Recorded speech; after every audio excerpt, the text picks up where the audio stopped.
West Virginia can feel it coming in the air tonight. The Mountaineers waiting for this moment, not all their lives, but at least for the last 2 years. They remember. It's the backyard brawl. Next. We know what's going on. I can't even tell y'all what's about to happen tonight. 1, 2, 3. 1, 2, 3.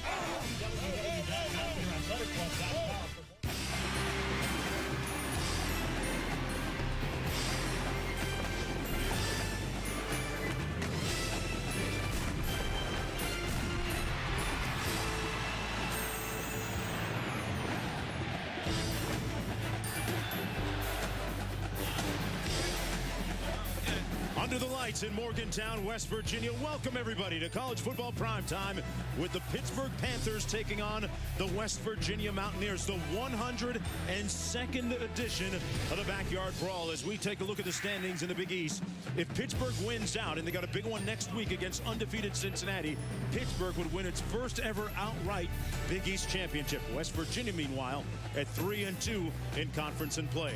I'm Mark Jones along with Bob Davey. Bob, when you look at the headlines, as far as Pittsburgh is concerned, it's like Bruce Springsteen said, glory days. Well, Mark, every coach talks about taking the program to the next level.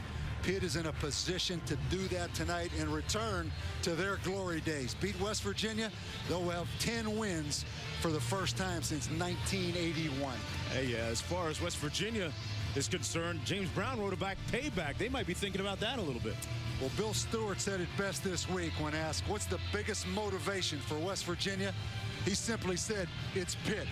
Could have talked about rivalry, biggest game of the year. Could have talked about revenge for 07 upset, but Mark, around here, all you have to say, it's Pitt. All right, a cool and crisp night, and we're going to go downstairs to David Ember on the sidelines. David? Mark, no shortage of bravado. Just a few moments ago, as both teams wrapped up the pregame warm-ups, they met at midfield. This rivalry hit a fever pitch. They weren't sharing pleasantries and talking about happy Thanksgivings. A lot of harsh words were spoken. It took the coaches and the referees to come and tell the guys, let's forget about it. Let's get it on the field, not before the game. And I asked a couple of the players afterwards, I said, what was that all about? And they said, hey, quite simply, it's Pittsburgh versus West Virginia, Mark.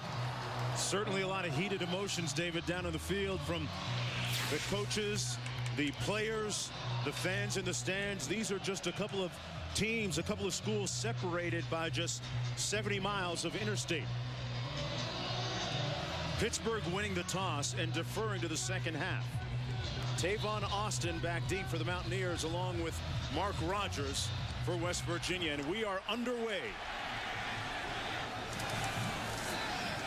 And it bounced out of bounds at the 2-yard line.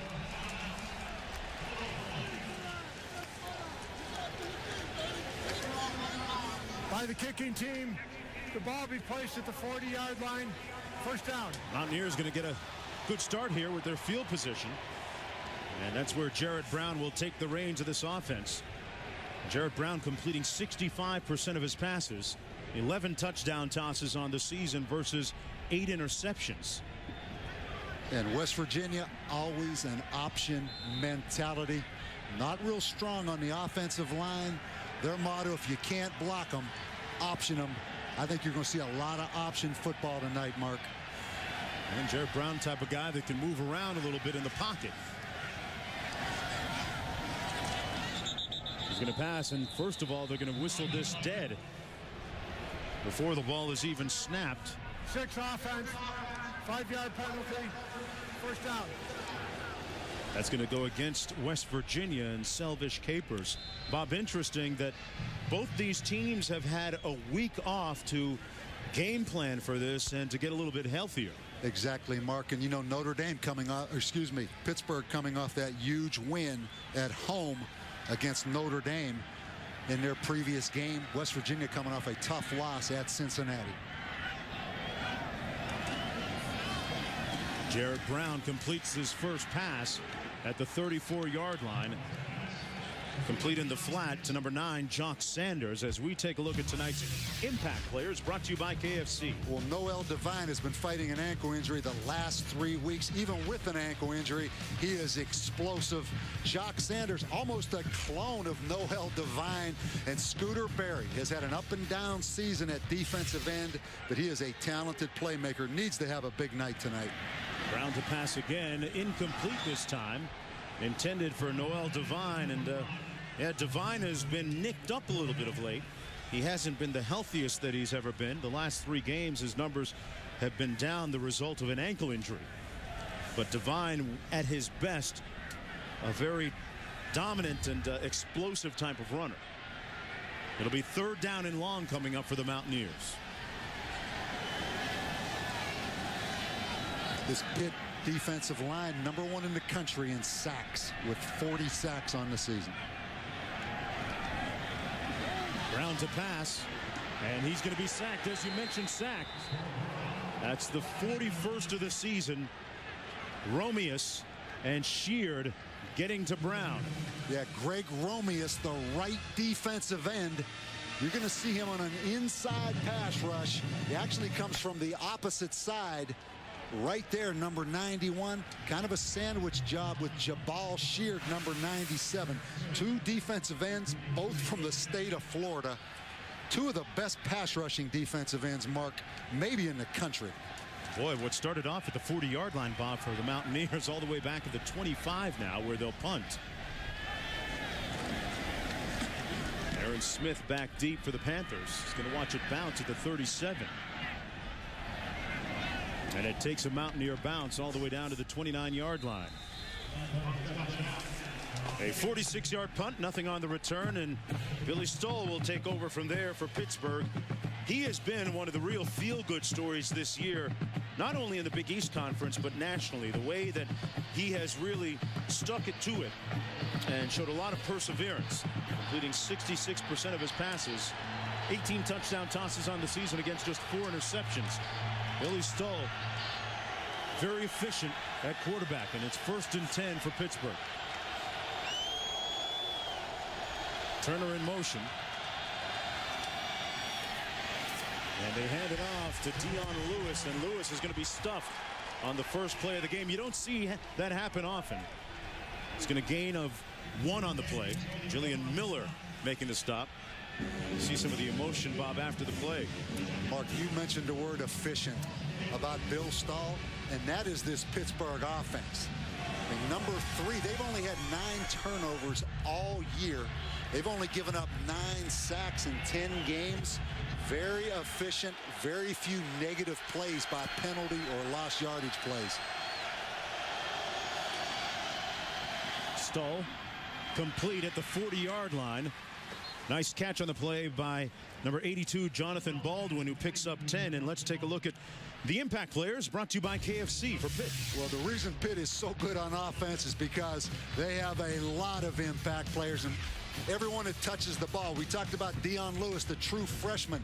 Doran Dickerson, a combination tight end, wide receiver, fullback, their number 1 wide receiver. And this guy, Jonathan Baldwin, does things you cannot coach at 6'5". Goes up and gets the deep ball, kind of like a former Pitt receiver, Larry Fitzgerald. Pretty good company. Dion Lewis still on his feet across midfield, and a 1st down at the 50-yard line. He picked up another 10, brought down by Brandon Hogan. But Dion Lewis is 4th in the nation in rushing yards. Out of Albany, New York, high school there, rushing for almost 1,300 yards on the season. Yeah, and actually, Mark, you know, he grew up in Albany and then went to high school and prep school at Blair Academy, finished up in southern New Jersey. Not very highly recruited. In fact, Tulane and Miami of Ohio, the only 2 other offers he had. Another 1st down for Pittsburgh.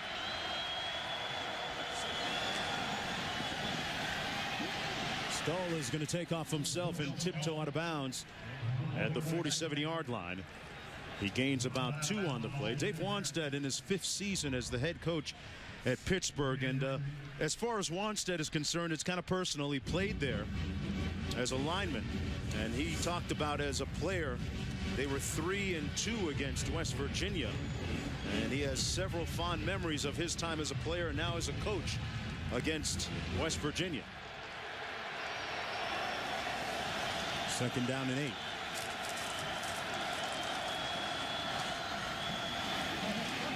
Lewis again dancing outside all the way down to the 33-yard line, and another 1st down pushed out of bounds by Miller. Picked up 13. A lot of people ask me, who does this guy remind you of? He reminds me of Ray Rice. Not just because he's a Big East tailback, not just because of the body type, but Mark, this guy really, really runs hard now. Dave Wanstead talked about seeing just 4 plays on his highlight tape in high school and said, that's it, we got to sign him. 1st and 10. Pittsburgh lining up out of the I, and once again it's Lewis. Stuck that time at the 31-yard line. Good support from the corner spot as Pittsburgh's Hogan comes up. Pardon me, West Virginia's Hogan and Leisure making the stop on the play. And we take a look at Bill Stewart. Bill Stewart's done a good job. 17-7 since taking over as an assistant. Needs a signature win. Really, his signature win was when he was the interim coach against Oklahoma in that Fiesta Bowl. But since his time as the head coach, Mark, they have not had a big win. This would be a big win tonight.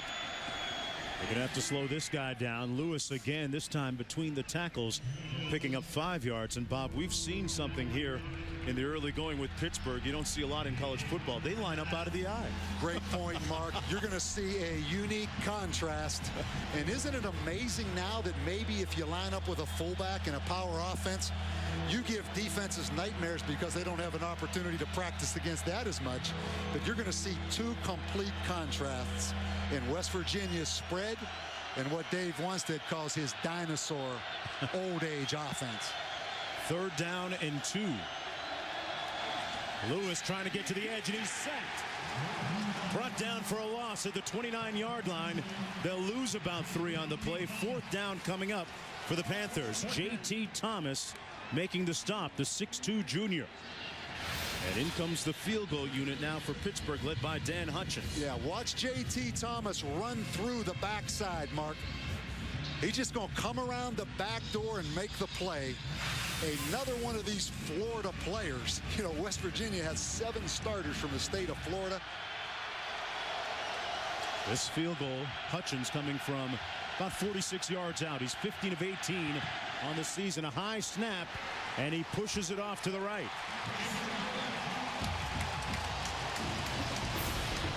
A drive that started off looking very promising ends with no points on the board. We'll be right back.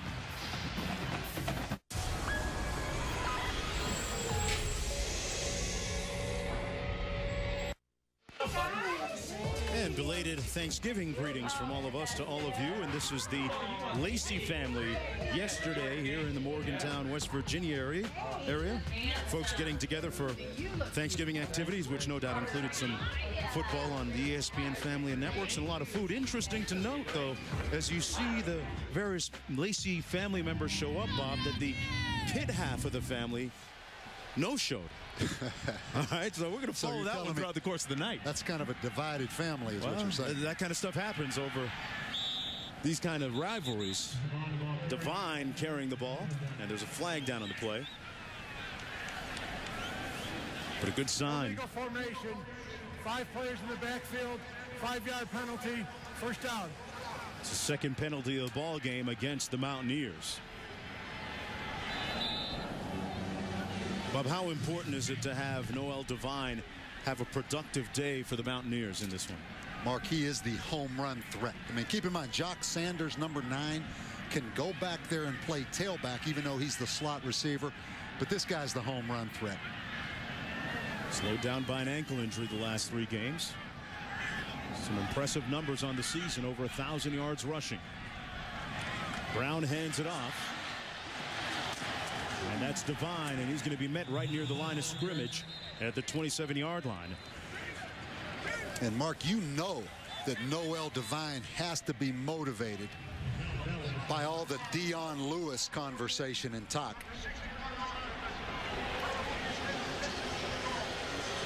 Penalty against the Mountaineers, their third against Eric Jobe.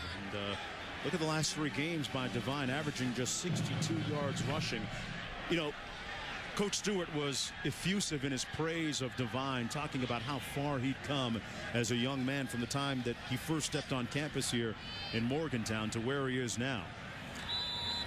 Yeah, Mark, I mean, one of the most highly recruited players ever to step on the field here at West Virginia. But the penalties right now by West Virginia early in this football game, really backing them up. Devine, and it's incomplete. This Mountaineer offense looking a little disconcerted and discombobulated right now. Yeah, Some Mark, penalties. this crowd is obviously really restless. And, you know, it comes back to that kind of leveling off feeling people around Morgantown have. This program has leveled off, and certainly right now off to a very poor start. 2nd down and 26.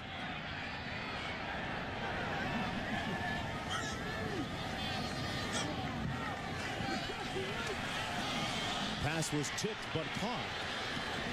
That's Tavon Austin. And you can hear the fans showering the Mountaineers with boos right now. That pass was tipped by Romeus at the line of scrimmage. It'll be 3rd and long for West Virginia. That was a loss of 2 on the play. Mark, the development of the Pitt lines, both on offense and defense, is no surprise. I mean, Dave Wanstead and his association with Jimmy Johnson over the years, you know they're going to develop defensive linemen, and now their offensive linemen also have become dominant. That's the biggest difference in this Pittsburgh program. Pretty good anchors on both sides of the line. Brown hands it off to Devine, running into the boundary and out of bounds after a gain of 3, and it's 4th down, and the impatience demonstrated with the boos here from the fans at West Virginia. It'll be 4th down, and they'll have to punt. Well, the good news for West Virginia, I'm trying to find some right now. Scott Kozlowski is the #1 punter in the Big East at 45 yards, has not had one blocked. Aaron Smith, number 3 right there, standing at midfield for the Panthers. Kozlowski standing on his own 1-yard line.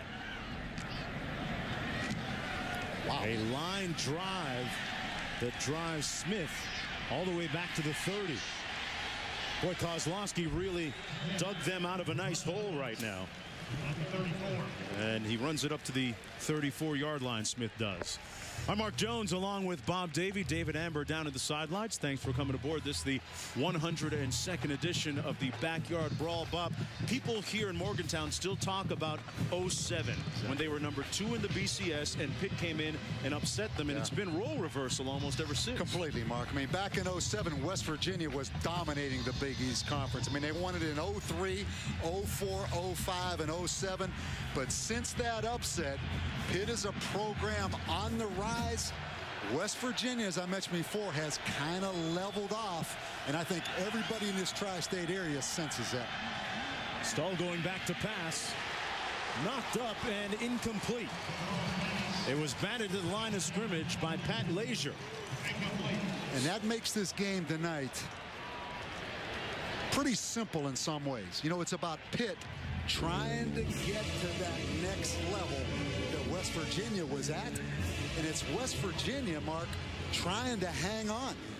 And Pitt's in a situation right now, Notre Dame at home, at West Virginia, Cincinnati next week. They can get it to that next level. Pittsburgh trying to win out and earn their first ever outright Big East title. It's not going to be easy, though. Dion Lewis chopped down by Keith Tandy, the 5'10 sophomore. And Pittsburgh at 9-1. You look at their record, if they don't have that bad fourth quarter against North Carolina State, they're also in the discussion at 10-0 for the BCS. 3rd and 9 coming up. Keep your eye on number 82, Jonathan Baldwin, Mark. lined up clear at the top. 6'5" wide receiver, a playmaker now. Stoll under pressure and sacked back at the 24. They dialed up a little bit of heat, and Julian Miller was the first Mountaineer to get there. That's his 9th sack of the year. Julian Miller, the defensive end, and that's something Pittsburgh has done a tremendous job of doing, Mark. I mentioned they'd only given up 9 sacks for the season coming into this game. And to punt now, it's Dan Hutchins. Brandon Hogan back deep, along with Jock Sanders for the Mountaineers. And if Pittsburgh has a glaring weakness, it is in kick coverage. Net punt, they're 101st in the country. So right here, the advantage swings to West Virginia with a chance to change field position.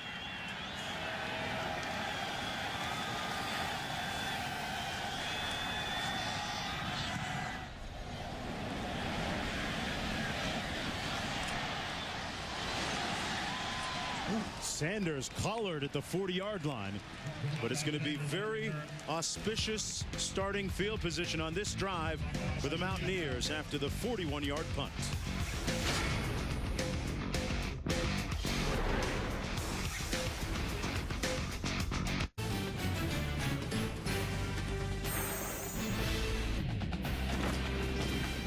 ESPN's College Football Primetime brought to you by Acura.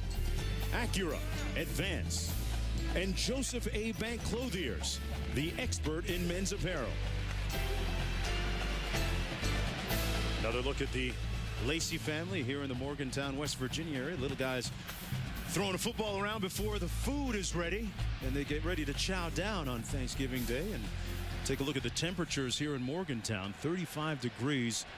Folks, it feels a lot colder. I'm just saying. 5.5 minutes to go in the first quarter. Jarrett Brown, and Brown brought down at the line of scrimmage. Quarterback play so important in the type of system, Bob, obviously, that they run. And Jarrett Brown suffered a concussion a few games ago against Marshall.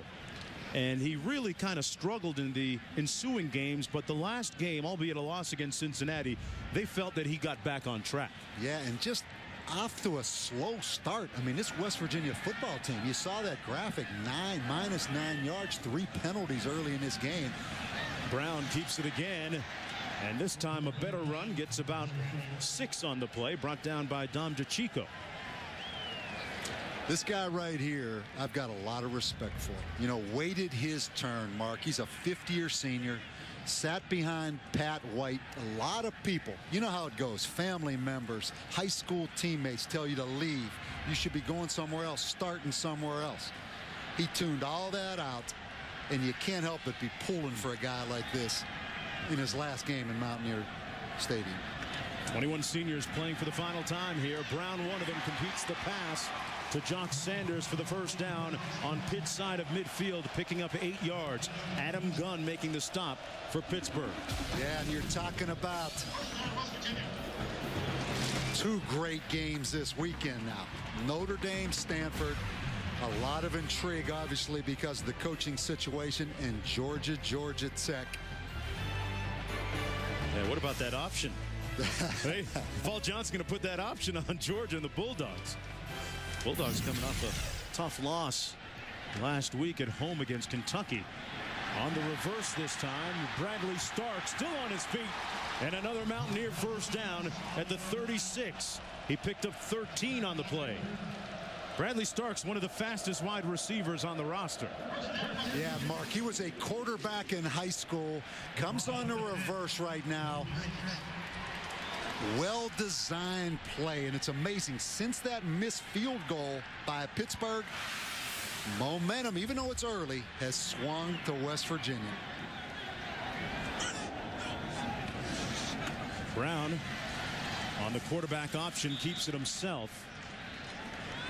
And they're going to say that his knee touched all the way back at the 34-yard line. That would make it a 3-yard gain. Mick Williams making the stop for Pittsburgh. Mark, I mentioned there's going to be a lot of option. What it makes you do, watch the defensive end, Jabal Sheard right here. Watch him get up the field. It takes away the aggressiveness of those outstanding defensive ends from Pittsburgh. They're going to make them play out of their comfort zone tonight. They're going to make them play option football all night long. The give is to Devine that time. And Devine right into Sheard. He picked up about 3 on the play. Now we come back. We're going to look at Sheard again. Watch how in his second step, now he flattens out, Mark, closes down and makes the play. But you know what those defensive ends really like to do? Rush the pass? They like to run up that field. And that's why I say you kind of are out of your comfort zone.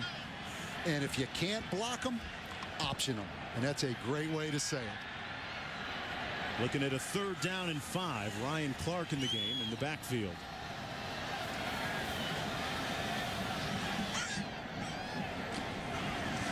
Jared Brown's going to keep it. Got a blocker in front of him. And he picks up the 1st down for the Mountaineers. Down to the 24-yard line. Jared Brown, known to his teammates as Jay Brizzle, picking up 7. You know, they talk about his disposition. He's a quiet guy, but his play's doing all the talking now. Yeah, another predetermined quarterback run. Big Lions at about 6'8". Big wide receiver from Western PA. Getting a little bit of that backyard brawl going right there, huh? Took on someone his own size, but he's 6'8". Mark, look at the size distribution out here at wide receiver between these guys. On the receiver screen, the pass complete. That's Tavon Austin. And Austin made a nice move on the play to elude the tackle of Elijah Fields. And you talk about the original Smurfs. You know, West Virginia, Rich Rodriguez.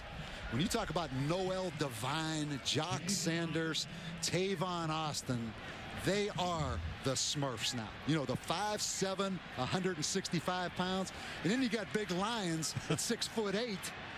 Quite a contrast right there. Tough to see those little guys sometimes. Handoff right up the middle to Ryan Clark. And Clark makes it inside the 10-yard line for another West Virginia 1st down. And I know Dave Wanstead was worried. This game is almost a trap game for Pittsburgh. Beat Notre Dame at home. Yeah. Whether they win or lose, they're playing Cincinnati, Mark, for the Big East Championship next Saturday in Pittsburgh. You have to say it helps West Virginia just the way this game fits. On 1st and goal, Clark this time sacked behind the line of scrimmage at the 11-yard line. Bob, yeah, you talked about Dave Wanstead trying to put an edge on his players this week. He talked to them and showed them a little bit of video of one of the last times they played the Mountaineers, when West Virginia players after the game walked over to their sideline and started eyeballing them some. Got to use every little tactic you can. Bill Stewart took his team to see The Blind Side, the movie, other night. So it's some combative psychological warfare going on this week with the movie flicks, huh? 11th play of the drive around the edge. Sanders. Jock Sanders using that speed and that burst to make it inside the 5-yard line. He got 8 on the play. It's going to be 3rd and goal coming up for West Virginia. And you have to tackle in space. I mean, when you play West Virginia, they're going to find a way to get the ball to those little guys out there in space. You take a look at Bill Stewart. What he's fighting a little bit, Mark, is, you know, Rich Rodriguez, when he was here, West Virginia associates success with that. And Rich Rodriguez was hands-on and had a real vocal style on that sidelines. Bill Stewart is not that guy. But things going well right now early for the Mountaineers. Back with the 2nd quarter right after this. Welcome back, everyone, to Morgantown, West Virginia. Here's what's happening now in this, the 102nd meeting between Pittsburgh and West Virginia. Pittsburgh's won the last 2 in a row. What's coming up ahead? Well, we'll tell you how the 07 game had a multiple school-changing phenomenon attached to it. And then later, in Davy Jones' locker, we dig deep into our chest and talk about patience. 3rd down and goal coming up for West Virginia. Jock Sanders, the inside receiver to the bottom of your screen, the leading receiver for the Mountaineers. Brown keeps it himself, and he's not going to make it. Jared Brown stopped up at the 2-yard line by Greg Romeus. Well, Mark, not much surprise to that play. When you see Jared Brown back there as the only back in an empty formation, it's going to be quarterback run. Well, you look at the big picture of this. West Virginia, Bob, at 7-3. 4th down, they're going to go for it. Yeah, Ryan Clark, the freshman at about 228 pounds, number 32. He is their power back, Mark. They also have Ricky Kovacs, number 41, a fullback in the game. So this is their power offense right here. 4th and goal. Brown looking to throw. And sacked back at the 12-yard line. The Pittsburgh defense responding. Gus Moustakis getting there first. So the Panthers roar first, and Pittsburgh takes over on downs from their own 11.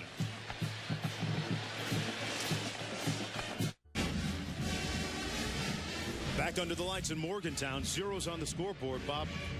Why would West Virginia go for it on 4th and goal? You know, Mark, I think it's out of respect for the Pittsburgh offense. I mean, Pittsburgh comes in averaging about 34 points a game offensively. I think it's out of respect that Pitt's going to score some points tonight. You know, so you always second guess, why don't you get the points?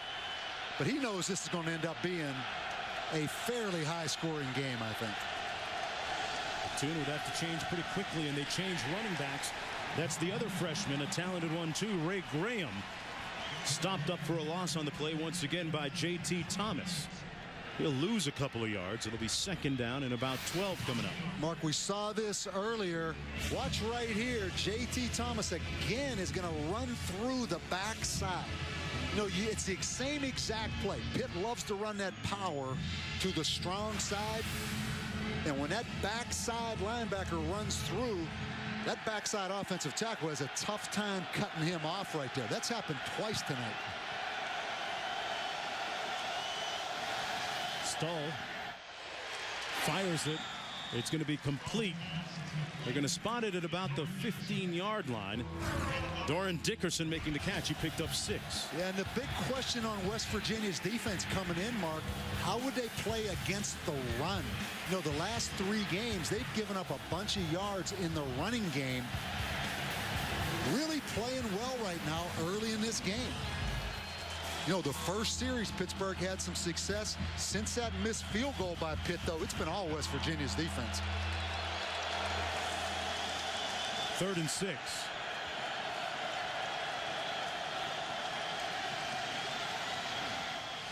Incomplete, intended once again for Dickerson. This time he couldn't hang on to it. He was covered by Robert Sands. And it's 3 and out for the Panthers on this sequence.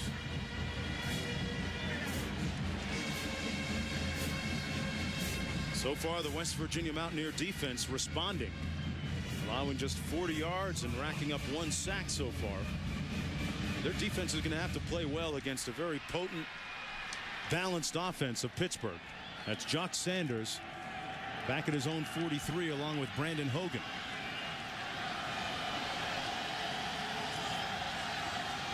Low snap, but Hutchins grabs it. Sanders at the 40. And Jock Sanders up to the 45. There's a flag on the far side of the field after the 45-yard punt. 6 yards on the return. Yeah, unfortunate again for West Virginia. Another penalty, Mark, because they had excellent field position right here. Holding, number 10 on the return team. 10-yard penalty, 1st down.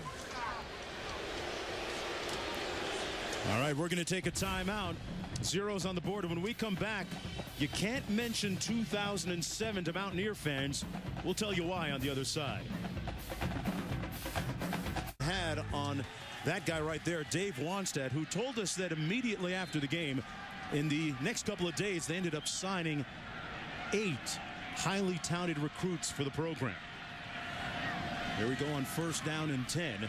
That pass complete at the 35-yard line. Bob, it was interesting that there were players that were making their Mountaineer visit here, ended up leaving and signing with Pitt. Well, I think the greatest story, Jonathan Baldwin, who was super highly recruited out of Aliquippa, texted Dave Wanstead after the game, and this is when he was still undecided, and said, "We did it. We beat him." So Dave Wanstead felt pretty good right then that game made a huge impact. And 2nd and 4. Nice run by Noel Devine, and we go down to David Amber for more. Mark, you mentioned the 2007 game. I talked to the Panthers quarterback Bill Stull about it. He said it was a great feeling to win, but they were a little scared after. He said in the bus on the way out of the stadium, they weren't sure they were going to get out of here because they were getting pelted presumably by West Virginia fans with rocks and with beer bottles. The bus was, and he said he turned to Coach Wanstead and kind of gave him this scared look, and Coach just shrugged and said, "Hey, we're in West Virginia. Wait till we get back." And luckily they did. You get rivalries, sometimes emotions go a little bit over the top. 1st down and 10. Brown complete. Number 82, Arnett, making the catch. Mark, you know, to go back to that story, you have to give Mark Nordenberg, the chancellor at Pittsburgh, a lot of credit, because going into that game, Dave Wanstead was under a lot of heat. They didn't have an AD. The AD had left and gone to Arkansas. Mark Nordenberg gave him an extension before the game. And I think the key now for Pitt and Mark Nordenberg and Steve Peterson, keep this guy and really make a commitment to the program. They've got the right coach. Keep the coaches intact and go to the next level. And Steve Peterson, the athletic director, he knows what it takes. He's been to Nebraska. He's been at Tennessee.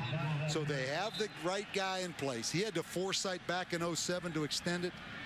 Keep these guys because they are headed in the right direction. Devine getting us both a couple of yards on that last play, and it was interesting. They only ended up 5-7 that year, albeit that win against West Virginia really made their season. And we'll talk a little bit more about the domino effect that win had on various coaching positions around the country later on in Davy Jones' locker. 3rd and 9. Brown open over the middle to the 39-yard line, and another 1st down. West Lions picked up 20, and Jared Brown getting up slowly. Well, we talked about the big 6'7", 6'8" West Lions. He's going to be right here. He's just going to come down and run a little curl route, Mark. Wide open right there in the middle of that zone coverage. And Brown took a hit from Romeus. Been a tough year for Jared Brown. 1st down and 10. Devine trying to bounce it to the outside. Well, Devine pushed out of bounds, and Mountaineer fans looking for a late hit on the play. That was Giovanni Chappell.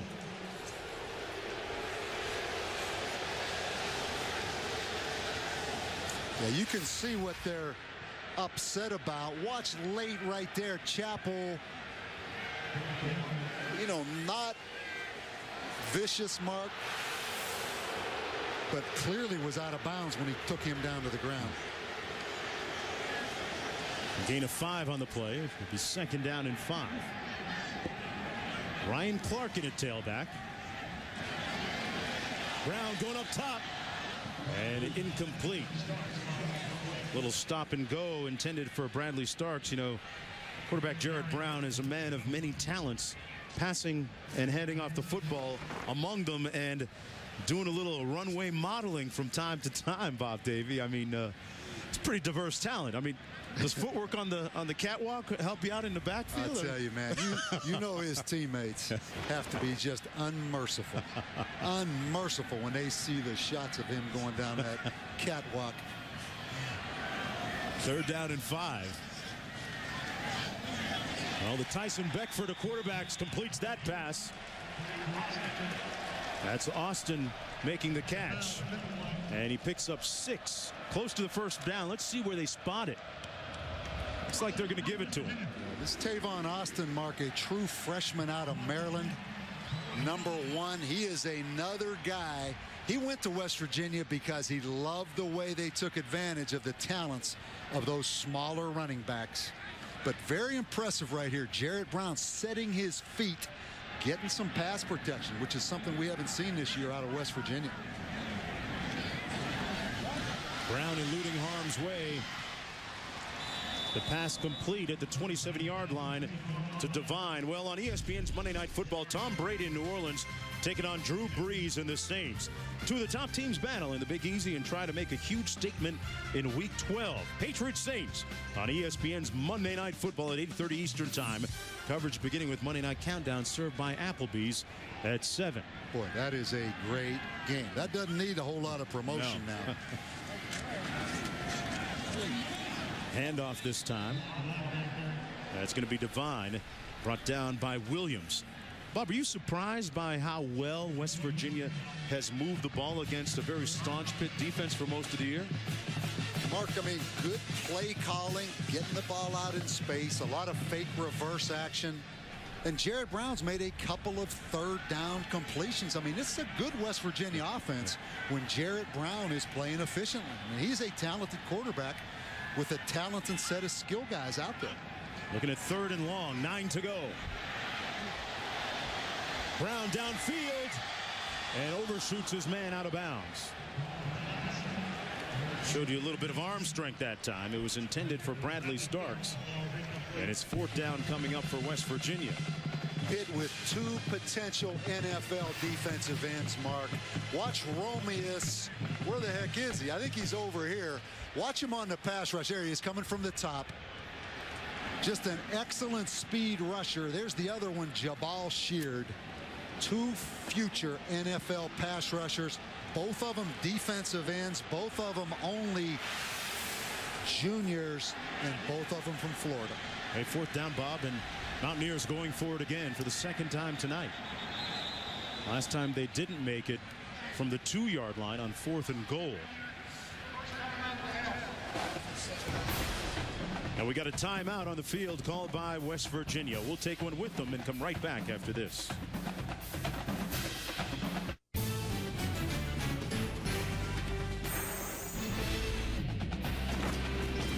ESPN's College Football Primetime brought to you by Audi, Truth in Engineering, and Wrangler for unbeatable comfort and value.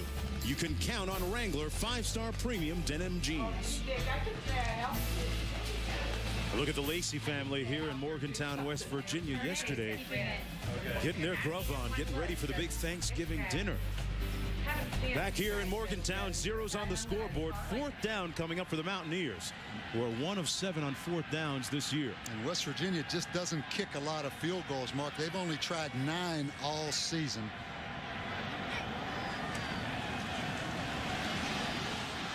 Brown trying to do it himself, and he won't get it. For the 2nd time tonight, the Pittsburgh defense stones them. This time, Jabal Sheard leading the way, and good pressure up front, too, by Greg Romeus. That's the 2nd sack of the night for Mark, Pittsburgh. Both defensive ends. Watch again the inside move. Also the ability of Jarrett Brown, but again, he needs to put that football away. You know, we saw him at Auburn where he had just numerous turnovers, but West Virginia's offensive line, they play like they are a young offensive line. They have no chance in pass protection against these defensive ends. 1st and 10 coming back the other way on downs. Stole to pass into traffic, but caught. That is the spectacular type of pyrotechnics provided by Jonathan Baldwin very frequently this year. 19 yards on the catch. But Mark, I said earlier, this guy does things you cannot coach. I mean, he is 6'5", runs about a 4.4 40. Tremendous vertical leap. I mean, like a 42-inch vertical. Could have gone to really didn't need the vertical right there. Could have kept those cleats on the ground. But he is a talent now and only a sophomore. Up near midfield at the 46. Stoll with the play fake. Going up top once again for Baldwin. And it's incomplete. Baldwin working against number 22, Brandon Hogan. And Bob, you talked about Baldwin's athletic gifts. He could have gone to Marquette on a basketball scholarship with his dynamic nature physically. Yeah, Mark, he's from Aliquippa. Been a lot of players from Aliquippa, but the pressure right here. The pressure caused Bill Stahl. Reed Williams on the linebacker blitz. He was never able to set his feet. Never let Jonathan Baldwin get any separation on the defensive back. There's another guy, Dorsett guy or something. He was from Aliquippa. Yeah, but how about Mike Ditka now? You're right, Tony Dorsett, but he played at Hopewell High School. Mike Ditka's the original Aliquippa quip, though, that started the Pitt connection. 2nd down and 10. Lewis carrying it. Bob, you know your Pittsburgh inside and out. Growing up in the area, and want to send belated Thanksgiving wishes out to your dad, Bob Sr. Got a chance to visit with him yesterday, huh? Yeah, thank you, Mark. That's very nice of you. And yeah, I had a chance to fly into Pittsburgh yesterday and spend Thanksgiving with my dad. We went out to dinner last night, and I really enjoyed it. In fact, he's got that new HD TV. Oh, he's on it. He now, broke down and bought, so he's watching this tonight in sparkling HD now. Yeah, I bet you he's seen a few of these West Virginia-Pittsburgh matchups. 3rd down and 8 coming up. Backside pressure. Stahl got it away, and Baldwin at the other end of it making the catch for the 1st down at the 34-yard line. And here's what's happening now. 1st down and 10 for Pittsburgh. No score in the game. Pittsburgh trailing the Mountaineers in time of possession, but Bill Stewart's crew with no points to show for it. And boy, what a transformation. We'll talk about it ahead. The Big East has made over the years. And later, a freshman dominating the landscape, making an impact across the college football landscape. Tell you about that as well. About 5.5 minutes to go in the 1st half. Stahl tried that back shoulder pass intended for Baldwin. Incomplete. You talk about Bill Stahl, Mark, you know, and you talk about I'm from Pittsburgh. I realize the pressure on a guy like Bill Stahl, who went to high school in Pittsburgh, a long career as the Pitt quarterback, had some struggles, had some ups and downs, booed last year, but booed this year early against Youngstown State. You're in a pro sports town. When you're in the quarterback in a place like Pittsburgh, a lot of pressure on a young guy, but man, he has survived it. Yeah, he's been through more scrutiny than arguably any other player here at Pittsburgh over the last 4 years. On 2nd and 10, a little heat dialed up. Stahl delivers a strike. Boy, what a throw. He threw that before Shanahan, his intended receiver, even made his break. An 8-yard gain on the play. Mark, you said it. I mean, that's an NFL kind of throw and catch right there. That little back shoulder stop route. And yeah, that's big Mike Shanahan at about 6'5" that caught that. Freshman, we better say it, no relation to the Mike Shanahan now, the former Bronco coach. 3rd and 3. Mountaineer defense has been able to hold up when it had to so far tonight.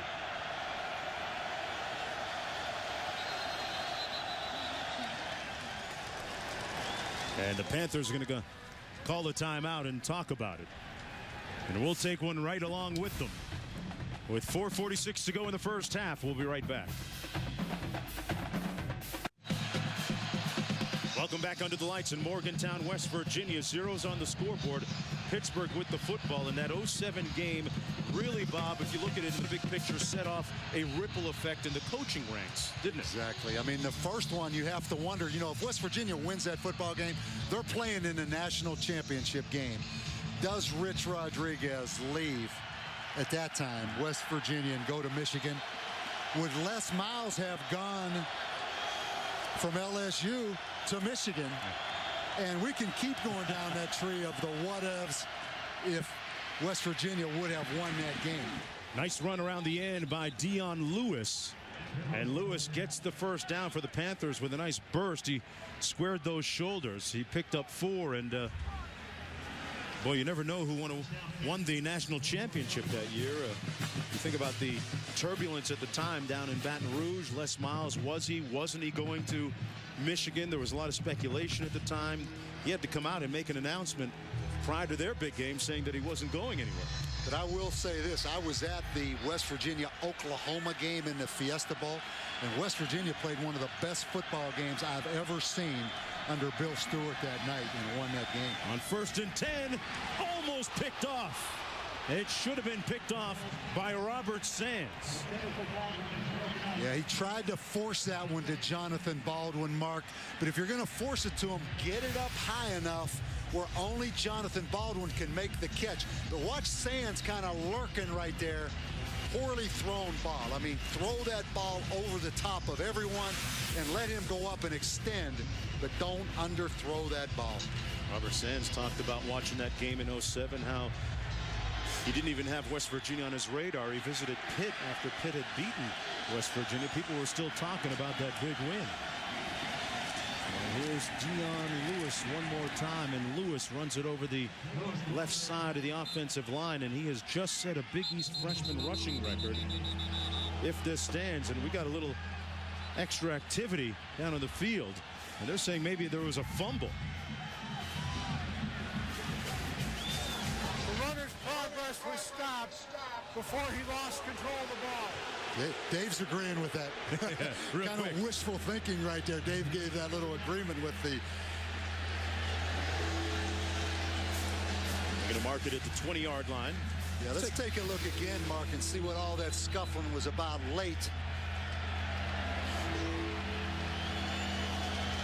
Yeah, the official saying that his forward progress was stopped, though. Yeah, there were about 4 Mountaineers hanging off of him at that point. So 3rd down and 8 coming up. And with that run, Lewis, as I said, just set a Big East freshman rushing record, passing former Panther LaShawn McCoy.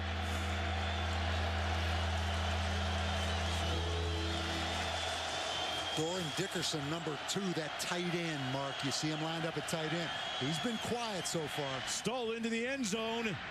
Incomplete. Intended for Baldwin. Baldwin and Kent Richardson jawing at each other a little bit, and Bill Stewart enthusiastically urging on his teammates. His team, pardon me. 4th down coming up. And Hutchins attempting a field goal. This one's going to come from about 37 yards away. He missed one earlier from 46, which would have been a career long. His career long is 45. Still looking for the game's first points. And we just got him. Yeah, Mark, strange things happen in this game. Always a lot of little pushing, shoving, jawing. Probably natural with any rivalry. But let's take a look here late with Jonathan Baldwin. Got a little push. Is that a fan? That's someone on the sideline. Yeah, somebody got a little push that wasn't in a West Virginia uniform right there. That wasn't much, though.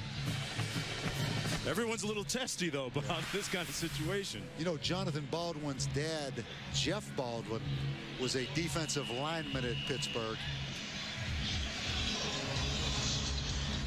But Pitt gets on the board right here.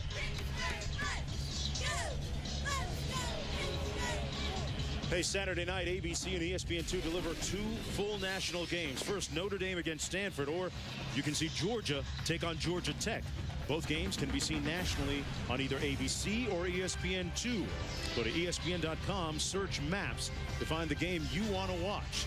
Saturday Night Football presented by Southwest Airlines on ABC at 8 Eastern, 5 Pacific, or College Football Primetime on ESPN at 8. Great weekend of turkey and college football, Bob Davie. You are right. In Alabama, big scare today from the Auburn Tigers. We have Florida State tomorrow, and then tomorrow night, Mark, those 2 great football games.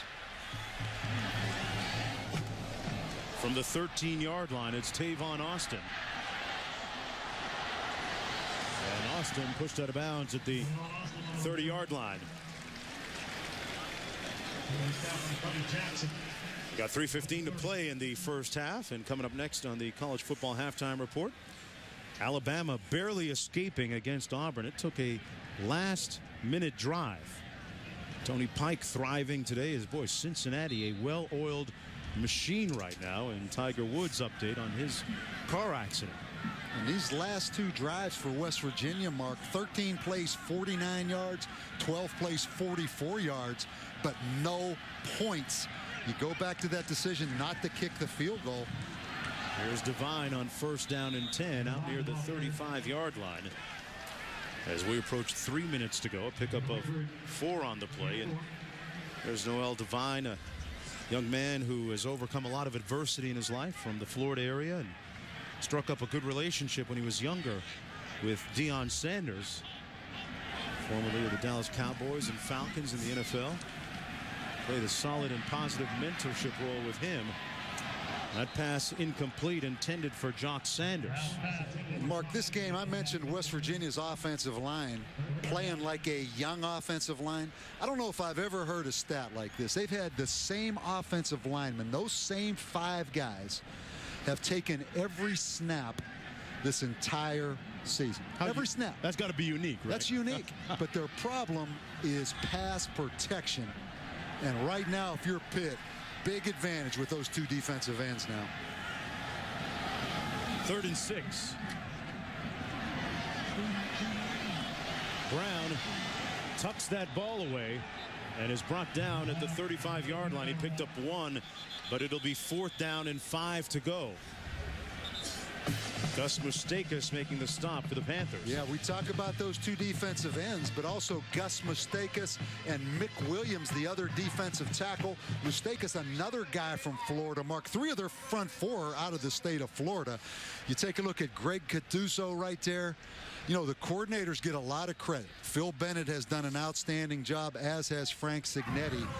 But I think this Pittsburgh defensive line under Greg Cattuso has really improved. Yeah, these 2 defensive ends are both going to be big-time NFL players, Jabal Sheard and Greg Romeus. But I go back to the development of these defensive linemen. Greg Cattuso, they have an outstanding weight coach in Buddy Morris. And on the offensive side, Tony Wise, their offensive line coach, is one of the best in the country. And an NFL offensive line coach at the Cowboys, the Dolphins, also the Jets. But between Tony Wise and Greg Cattuso, two excellent line coaches.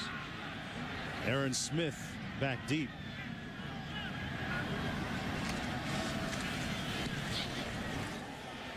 A line drive spiral all the way down to the 22. And Smith running east-west and turns it up to about the 29-yard line.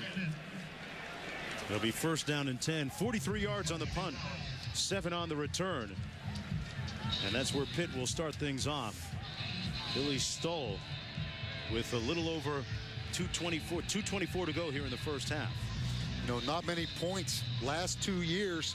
07 it was 13-9 Pittsburgh. Last year 19-15. But Mark, I got to tell you, I'm surprised right now. I mean, these are two talented offenses. A lot of credit to this West Virginia defense hanging in there against Pittsburgh right now.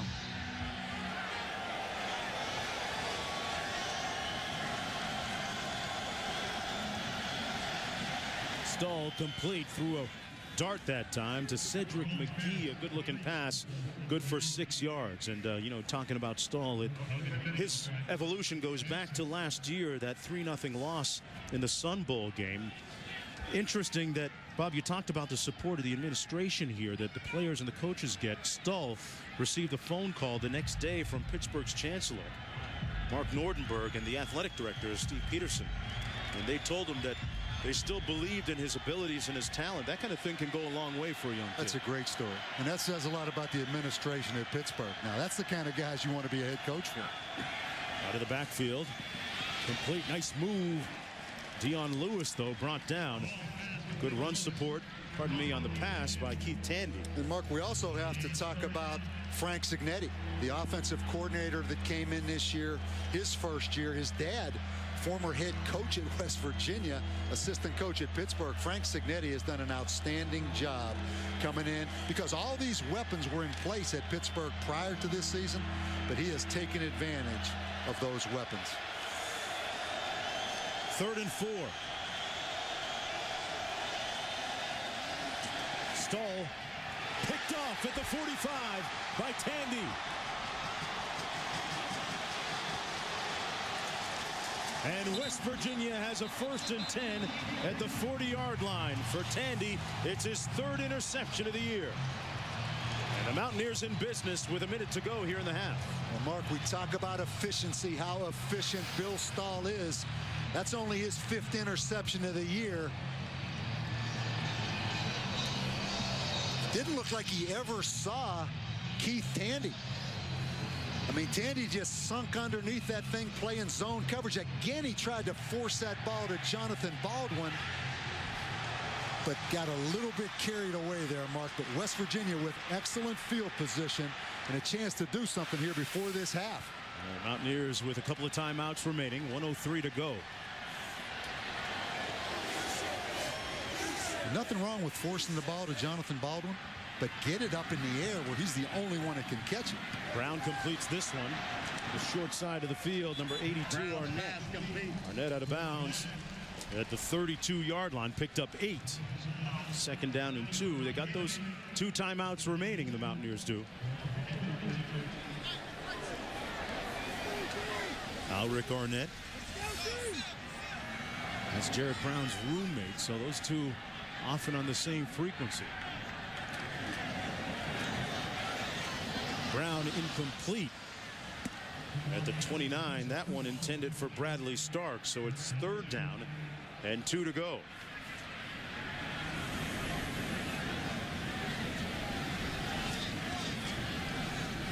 Bill Stewart says that I've got the best and the greatest team chemistry ever.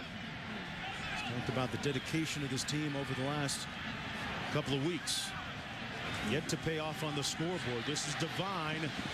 Tiptoes out of bounds, and you got that kind of quickness.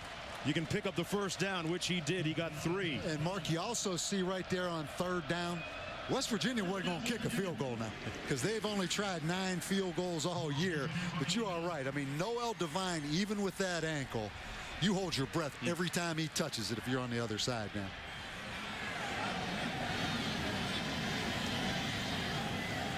First down from just inside the 30.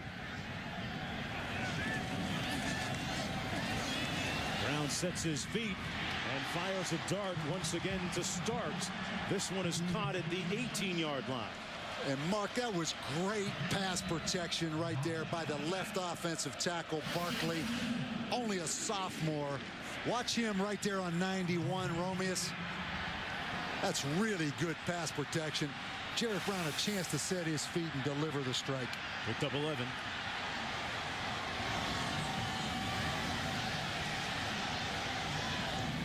Incomplete. He threw that one away, it looked like, and he had a couple receivers in the neighborhood. Yeah, again, Mark, I mean, he gets a little jumpy now. He's taken a lot of sacks this year. Really a pretty good decision right now because that was only 1st down. Coaches sometimes say that they'd like to see a little bit more voice, a little more noise from Brown, but he's just not that type of guy. He'd rather let his game do the talking for him. Little receiver screen complete. Down to the 10-yard line. Jock Sanders picks up 8. Well, anytime those Smurfs get the ball, somebody has to block. And that's the role of the big 6'8" West Lions. He's going to come out. You're going to see the big guy right here. Watch him go out and be the blocker on this jailbreak screen, Mark. Kind of a big basketball player, right? That's kind of a pick. There's nothing vicious about it, but it was a pick. Cool. That's cool. It was interesting. You talk about the intense feelings from both teams in this backyard brawl rivalry. Jock Sanders, prior to the game, and our sideline reporter David Amber chronicled some of it before the game. Sanders was looking at one of the Pitt players not in uniform who had said something to him. And I overheard Sanders say, well, why don't you get dressed then? Why don't you get dressed? Yeah. Well, how about the motivation, though? I got it. You know, Bill Stewart, no classes this week at West Virginia, takes his team to see The Blind Side. The great Michael Orr movie, correct, with some current NCAA coaches in it and Sandra Bullock. Then last night, as a lot of teams do, really one of the most emotional things programs do, they had each senior get up and speak. and just let their guts hang out, Mark, in front of their teammates and coaches. And as coaches, you thank those senior players for all their work and sacrifices over the years. 3rd and 2. Brown hands it off. And a first down at the 2-yard line. Noel Devine. They got to work with the clock here and keep that in mind with 1 timeout remaining. Picked up 9. They got to hurry. And the whistle blows. They're going to try and get the different group on. They spiked it. Yeah, watch this run by Devine on the prior play, Mark. You talk about making angles change. He just runs by 2 guys right there. Ball at the 1-yard line. Mountaineers with 1 timeout remaining. Yeah, their big power back, I believe, Ryan Clark in the football game. They line up in the eye. Oh, Mark. That kills you right there. A penalty seemingly against. Yeah, they're going to get a false start, Tony, on the left offensive guard, Josh Jenkins. Again, he's a freshman. 6'3", 290, a freshman out of Parkersburg. They play like they are a young offensive line. Watch them flinch right there. Coach wasn't too happy about that. Interesting call right here. That's their 5th penalty of the night, Mark. They do have a timeout. They can get a couple plays off here. Brown looking into the end zone, takes off. And the hole closed real quickly on Jared Brown. Williams and Romeus making the stop. And the Mountaineers use their final timeout of the half with 8 seconds to go in the half.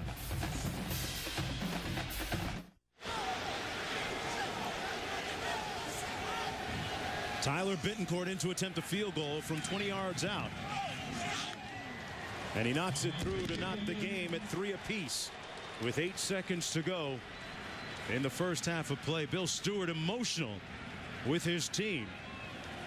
He's been talking about the feelings involved for his 21 seniors coming into this game all week long. Yeah, Mark, and that all started. Let's go back to the interception by Keith Tandy. Bill Stahl trying to force the football to Jonathan Baldwin.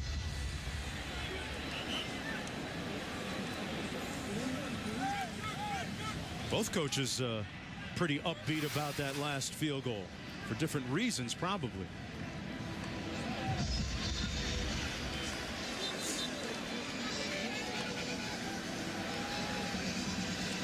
Dave Wanstead, the former player.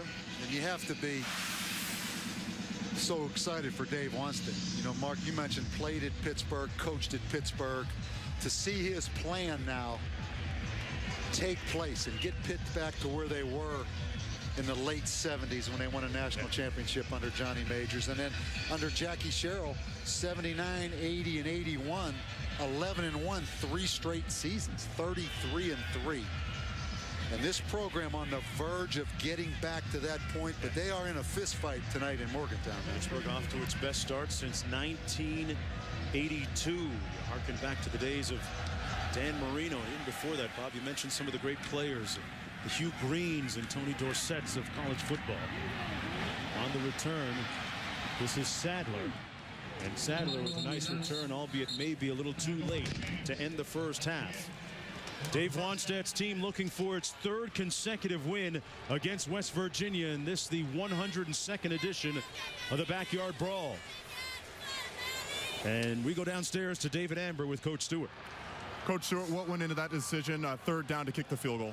Well, time on the clock, 8.8. We had a first and at the 1-yard line there. Unbelievable. Had a jump, a mental mistake. That young man won't make it again. I'm sure he's, so he had to kick the ball. Offensively, what adjustments would you like to see in the second half from your offense? I'd like to see our offense play like our defense is playing. We need more on first down. All right, thank you, Coach. A pretty succinct summarization by Coach Stewart.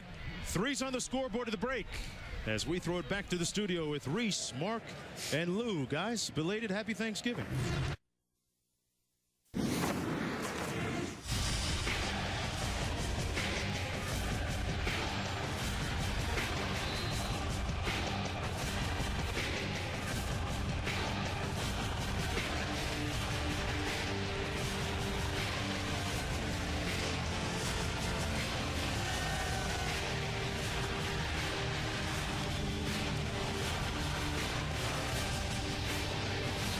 defenses dominating the first half of play here in the 102nd chapter of the backyard brawl between Pittsburgh and West Virginia. Welcome back to college football primetime. Pittsburgh Panthers taking on the West Virginia Mountaineers, knotted at 3, each team with a field goal in the first half. Pittsburgh trying to make it 3 straight against their rivals from Morgantown. I'm Mark Jones along with Bob Davey. David Ember down in the field on the sidelines. Thanks for coming aboard as we go deep inside Davy Jones' locker this week and talk about really how the virtue of patience can really pay off for football teams, especially Pittsburgh. It's that time of year, right? Yeah. You get late November, early December. I mean, that coaching carousel starts to spin around. Fans, administrators, everybody gets a little bit impatient. It's probably a good time to talk about it. We talked about Dave Wanstead earlier. The last times these two teams played down here in 07, he was about on the chopping block. But because they were patient, look what that's evolved into. But certainly with the situation at Notre Dame swirling around right now, you look at the situations at Iowa with Kirk Ferentz, patience, what it did for that program.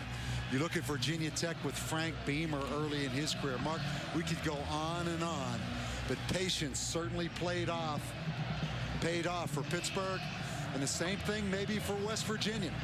Bill Stewart 17-7, fans a little bit restless, but Mark, winning a game like this tonight goes a long way, just like Dave Wanstead proved 2 years ago. And 07, that was his signature win. And Bill Stewart of the Mountaineers, as its head coach now, still in search of what many would deem his first signature win.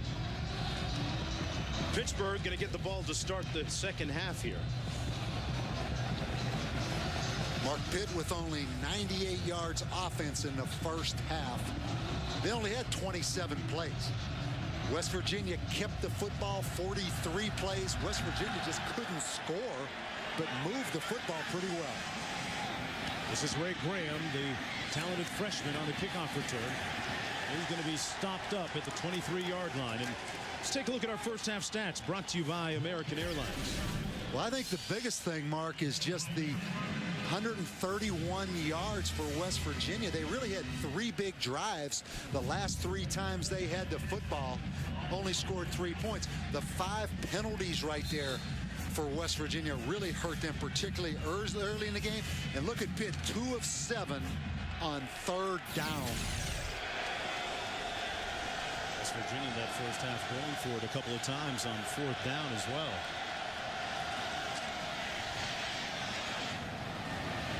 Boy, nimble feet, good quickness by Dion Lewis, but he's brought down by Pat Lazier. Picked up 3 on the play. Yeah, Mark, one thing we talk about all the time is ball protection, high and tight. That is the opposite of high and tight. That's low and loose. That is amazing right there. The young, may I say, freshman, Ray Graham. Was he looking to hand that off to somebody? No. He better have stick him on those gloves now. That'll drive Dave Wanstead crazy. Unbelievable. This is Dion Lewis. And Lewis makes it up to the 24. It'll be 3rd down and about 6 coming up. Yeah, Ray Graham is the backup tailback to Dion Lewis. Bob, you think he'd be clued into the whole concept of ball security? Well, sometimes it's like that little kid that you tell him, don't touch that fire. Okay. Don't touch that fire, but what's he have to do? Yeah, he has to touch it, right? He's going to have to cough one of those up until he learns that hard lesson. But right now, this West Virginia defense and this West Virginia crowd, they're smelling a little bit, Mark. Got Baldwin down at the bottom. That's where Bill Stahl likes to take that football. Anderson Heat. Stoll delivers incomplete. Broken up nicely by this free safety, Robert Sands. Good pressure by Reed Williams again on Bill Stahl. Reed Williams, Mark, really the heart and soul of this West Virginia defense. He's a tough guy. Watch him coming right there. Guy's been hurt a lot this year. Had 2 torn labrums last year. Comes back this year and of all things goes down with a turf toe. But West Virginia, great start to the second half. Williams and mom and coach both went to West Virginia University. Nice punt, which takes a Pittsburgh bounce, and it will continue to bounce all the way down to the 25-yard line. That's where Jarrett Brown's going to start things off for the Mountaineers in the third quarter here. A 50-yard punt, nothing on the return. Coaches felt that Jarrett Brown really got his game together and got his game back for the first time since suffering that concussion against Marshall several games ago. They felt that he played extraordinarily well, albeit in a loss against Cincinnati a couple of weeks ago. A young man that waited a long time to become the starter here at Morgantown. This is Ryan Clark, still on his feet and churning forward all the way up to the 34-yard line. Nice run by Clark on the second effort, picked up about 8. Yeah, you can see why he's the power back. You know, West Virginia struggled red zone early in the season, taking advantage of Ryan Clark, a freshman, mark at about 230 pounds. Second down at about 2.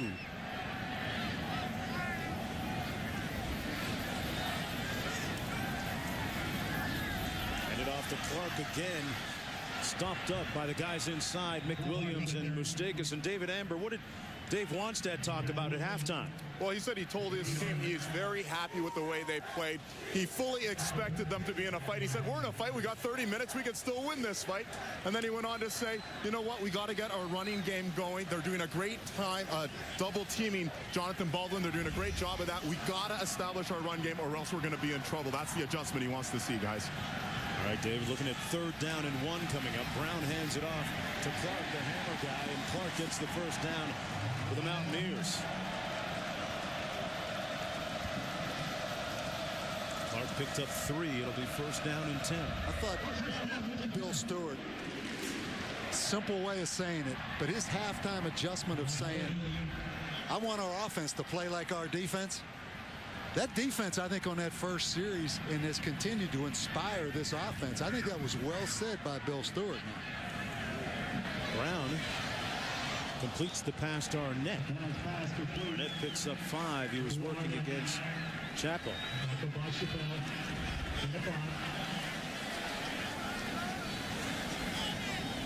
Second down coming up. The whole thing with Jarrett Brown. Can he set his feet? You know, Bill Stewart, an old quarterback coach, not a high-profile assistant by any measure, Mark, not the offensive coordinator, gets his dream job here at West Virginia. He's from the state of West Virginia. On 2nd and 5, Brown, boy, he had Arnett wide open. And, Bob, sometimes it can be problematic when you got a coach that's perceived as someone with the same disposition as your favorite uncle. You know, nice guy approach. Well, Mark, and you know, I think anyone that knows Bill Stewart sees he's a genuine nice guy, a genuine gentleman. Don't judge everything, though, by what you see on those sidelines. Just because he's not running up and down and getting in guys' faces, he's got some juice to him. Brown. Oh, what a catch! Complete at the 32-yard line. What a grab by Wes Lyons. He used all of that extended frame, 6'7", to pick up 24 yards. Yeah, this is the guy from North Braddock, PA, just outside of Pittsburgh. Yeah, that's all a 6'7", but how about the body control, huh? Pretty impressive right there by Wes Lyons.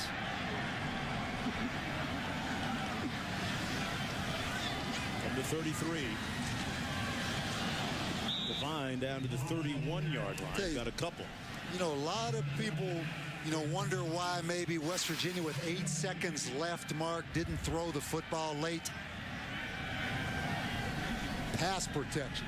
They were worried about getting sacked. This guy's taken a beating this year, but if he can set his feet, he can throw the football.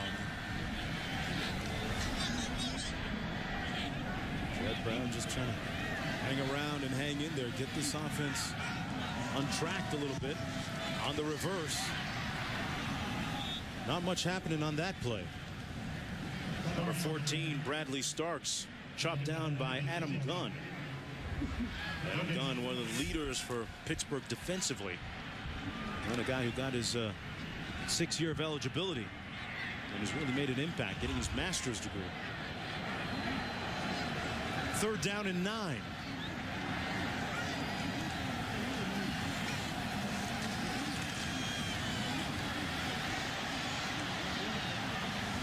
Brown found the man at the 25-yard line. It's Arnett, but that's going to be a couple yards short of the 1st down. So on a night, Bob Davey, when we've seen them go for it already twice on 4th down, decision time again. It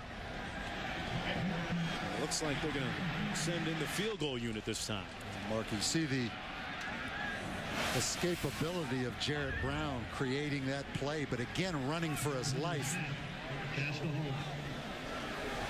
This field goal from Bittencourt going to be from about 43 yards out.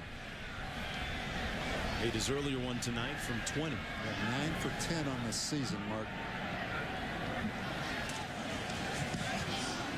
Lets it loose. And got it. Just inside the upright and good.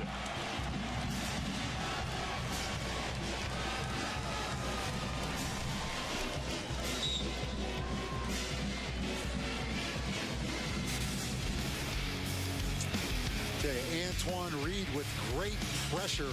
Bittencourt just got that thing off. Just got it over the crossbar, too. And the ESPY for the best fake on roughing the kicker goes to Tyler Bittencourt. Bob, I mean, that was a full somersault. He tried to sell it to the official, but the official wasn't buying. I mean, at least he does his own stunts. You wonder why those kickers spend a lot of time by themselves, right? He did a full somersault on that. Yeah. He seems to be okay now. Walking 5. It's kind of becoming that way for NFL quarterbacks. The way they're getting those rules changed where you can't even get near that quarterback, man. Pretty soon they're going to start doing that. Yeah. Number 24, it's Ray Graham. He didn't secure the ball last time. This time a little bit closer to his body and brought down to the 41-yard line. Well, here's what's happening now in Morgantown.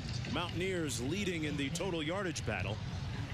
And here's what's ahead. We'll break down the different styles of offense amongst teams in the top 10. Coach Davey will break that down for us. And one university and many pro teams in the area and the effect that it has.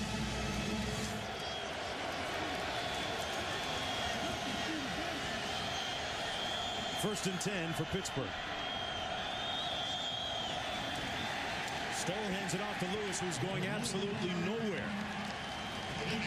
Stuffed at the line of scrimmage by Nate Sowers. Boy, the Big East Conference has really made a move north. We talked about the success this year of Cincinnati at 6-0, 11-0 overall. Pittsburgh just one bad quarter, Bob, away from being undefeated as well. That bad quarter coming against North Carolina State in their only loss of the season. Yeah, and amazing how the Big East Conference now has people's respect all over the country. You know, it was just a few years ago when BC, Miami, Virginia Tech leave, people are saying, should the Big East even have an automatic BCS bowl bid? Right. The pass complete to the fullback at the 42-yard line. Hanoski met once again by Sowers, his second consecutive stop. Yeah, big Hanoski at about 260 pounds. Nate Sowers came up, Mark, and that was an excellent lick.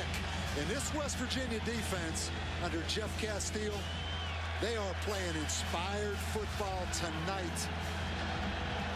And keep in mind, Jeff Castile told us this week, this is the best offensive team they have seen all year in Pittsburgh.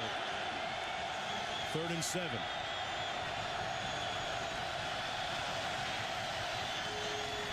Complete in a first down, or close to it, actually, near midfield. It might be a little bit short, actually. Oh, they spot it back right on the midfield stripe. And that's going to be 4th and about a yard to go. Yeah, Mark, if we could get a chance to maybe look at that spot again. Dickerson made the catch. But this is a decision time for Dave Wanstead. They're going to go for it. And this crowd realizes right now, Mark, this potentially Could be the play of the game right here. With 4 of 9 on 4th down so far this year. And a flag. Yeah. West Virginia actually called timeout.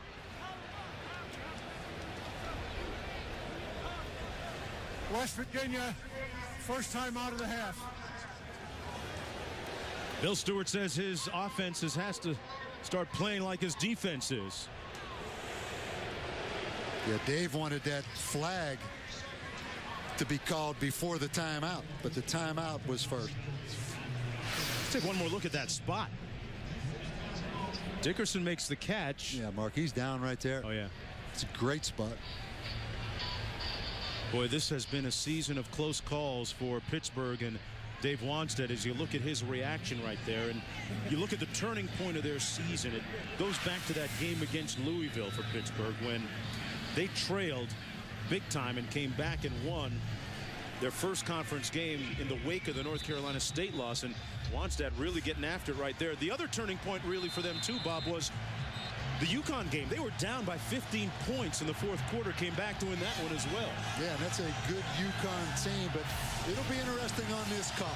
Dave Wannstedt, an old offensive lineman, physical football coach. You got the big old fullback. You sell toughness with that big offensive line. Line up and run the ball or play action. I think he'll run it. The toss to Lewis in space, and he has plenty of space. Out of bounds around the 20-yard line, and a first down. Lewis turned on the afterburners, and McGee gave him a nice block along the way to pick up 30. Yeah, Mark, that was a great call by Frank Cignetti, but also a great block by Cedric McGee, the senior right here.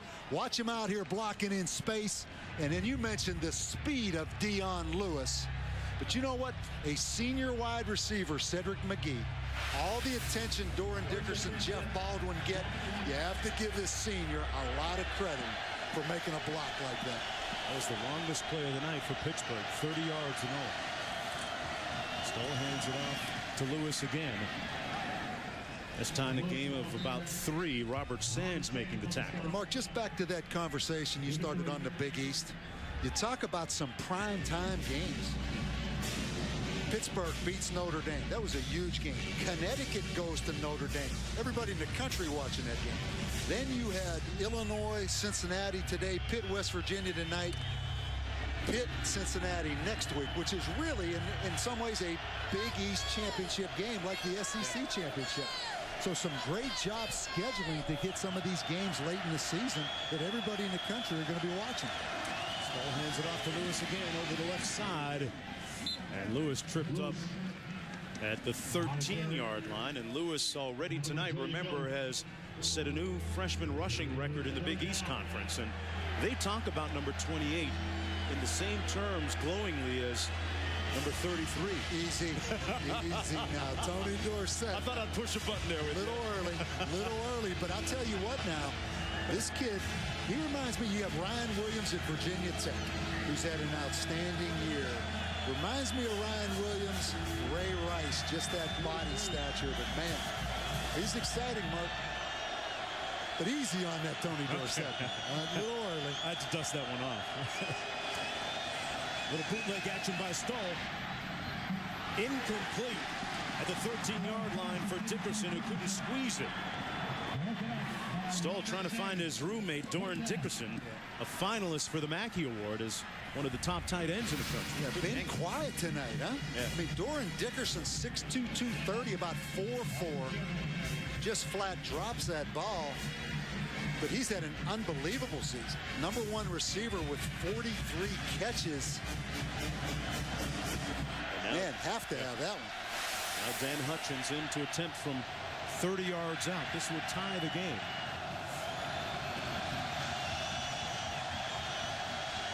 He's 1 for 2 tonight. And he drills this one through to tie the game at 6. Some of us expected a few more fireworks tonight with these offenses, but it's all about the D. Back to Morgantown after this.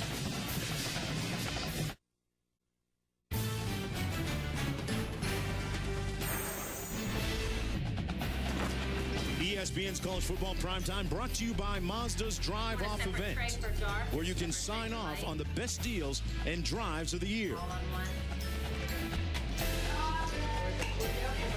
You know, anybody, Bob Davey, can throw a bird in the oven, but it takes real skill to carve it up. As we watch the Lacey family here in Morgantown, a scene repeated across the country throughout the course of this weekend, this Thanksgiving weekend. I'm telling you, my bird's going to be deep fried tomorrow. Sarah Jones working on it right now. Didn't get a chance to celebrate Thanksgiving with the family yet. And you and Joanne doing yours tomorrow too? Tell you what, big Arizona, University of Arizona duel in the desert tomorrow. We'll do a little football and then probably go home and watch more football. And Sunday watch more football. But real friends don't let friends eat the way I did yesterday. I needed somebody to put a stop on. From the 2-yard line, tied at 6, this is Tavon Austin. And a flag down at the 25-yard line as Austin is brought down right in the vicinity. During the return, holding number 41 on the return team, 10-yard penalty, first down. Hey, Bob, you talked about some of the big games coming up this week in college football. Saturday night, ABC and ESPN2 delivering 2 full national games. First, Notre Dame, Stanford, or you can see Georgia against Georgia Tech. Both games can be seen nationally on either ABC or ESPN2. Go to ESPN.com, search maps to find the game that you want to watch. And Saturday Night Football presented by Southwest Airlines on ABC at 8, 5 Pacific, or College Football Primetime on ESPN2 at 8 Eastern. 4:46 to go in the third quarter, tied at 6. Devine on the loose. Noel Devine. Incredibly Devine. Touchdown, Mountaineers.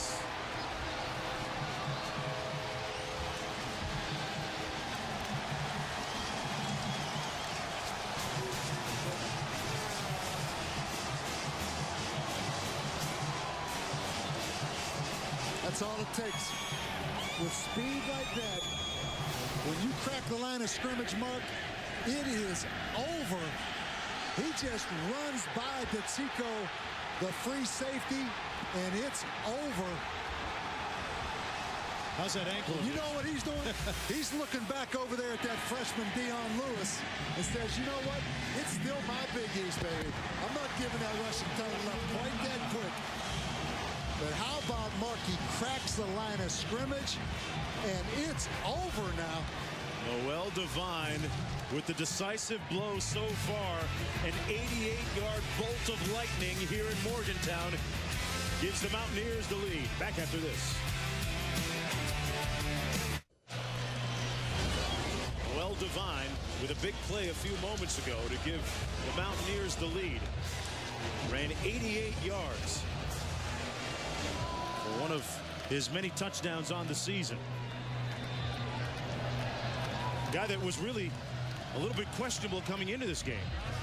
Had his 11th rushing touchdown just a few moments ago. That makes coming from Florida all that way, that makes it worth it, doesn't it, Mark? It does.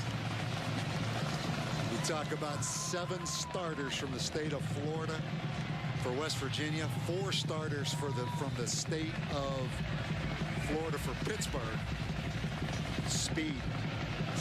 There are a lot of good football players in that state, aren't there? It was West Virginia's longest play of the season. Let's see how the Panthers counter here. Graham on the kickoff return. Out to the 42-yard line. Bob, what was the key on that run? Mark, they run a little trap play. Watch Matson, the guard, on the trap. Bang, right there. Now, you talk about scary.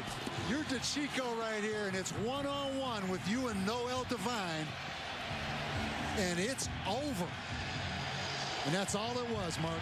A little trap play. They crease the line of scrimmage, and it's unfair. It doesn't matter who that safety is. You're one-on-one right there. That's a tough assignment.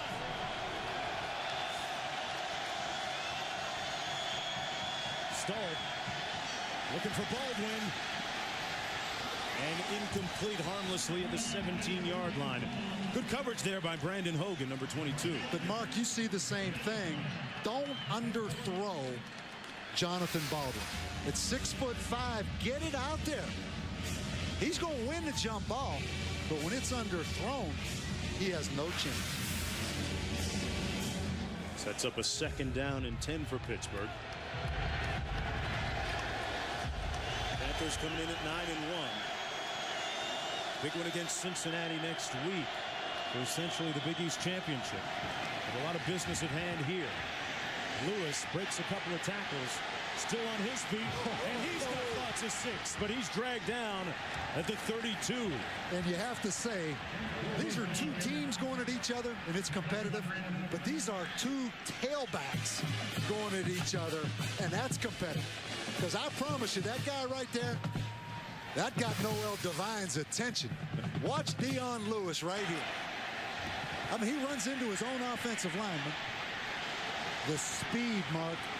When he decided to go north and south right there, he's got a burst now. And over 100 yards, Bob, for the 6th game in a row. You talk about the impressive stats that he continues to put up, and that's his 8th 100-yard rushing game of the season.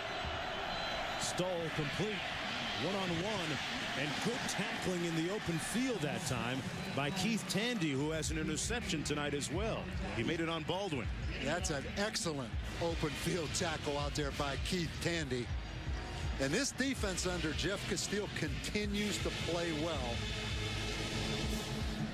Some marquee players in this game, Mark. And for the future, some marquee playmakers on both sides. West Virginia team pretty talented, and this arguably the best opponent that Pittsburgh has faced to date. 9-1 coming in. Yeah, and that graphic right there says it all. That was the storyline. A strong Pitt offense running the football and a weak West Virginia defense. And Dave Wanstead just unloaded that headset over there on that Pitt sideline.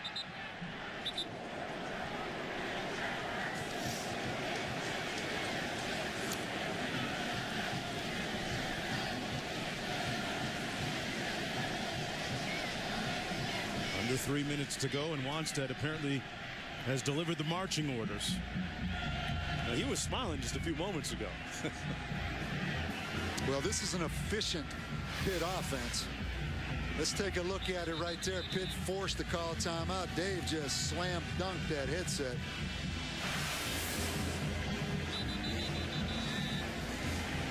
Stoll walking that green mile over the sidelines. But Stoll's consistency this year has really been a bright spot, and it's something that Wanstead takes great pride in. He mentioned that in his meetings with us earlier this week, but still simmering on the sidelines. Both these teams have had a week off. Lewis, oh, he got drilled. A big hit to fill the hole by number 8, Keith Tandy, and Glover there as well. Yeah, Tandy and Sidney Glover, you mentioned it. I mean, they stepped up right there. You can feel that one all the way up here. Yeah, let's watch. Dion Lewis going to break the line of scrimmage. There's a pretty good hole there, but bang.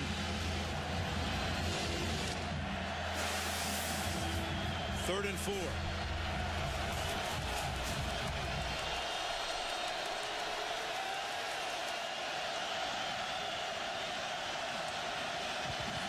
Stalled to Lewis, and Lewis got to the edge with a good burst.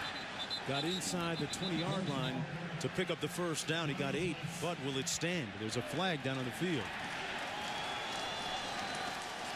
Looked like they went quick at the line. Personal foul, shot clock, 77 offense, 15-yard penalty, third down. Look at that look. Jason Pinkston, 77, the big tackle, out pulling. Watch him pull around right here.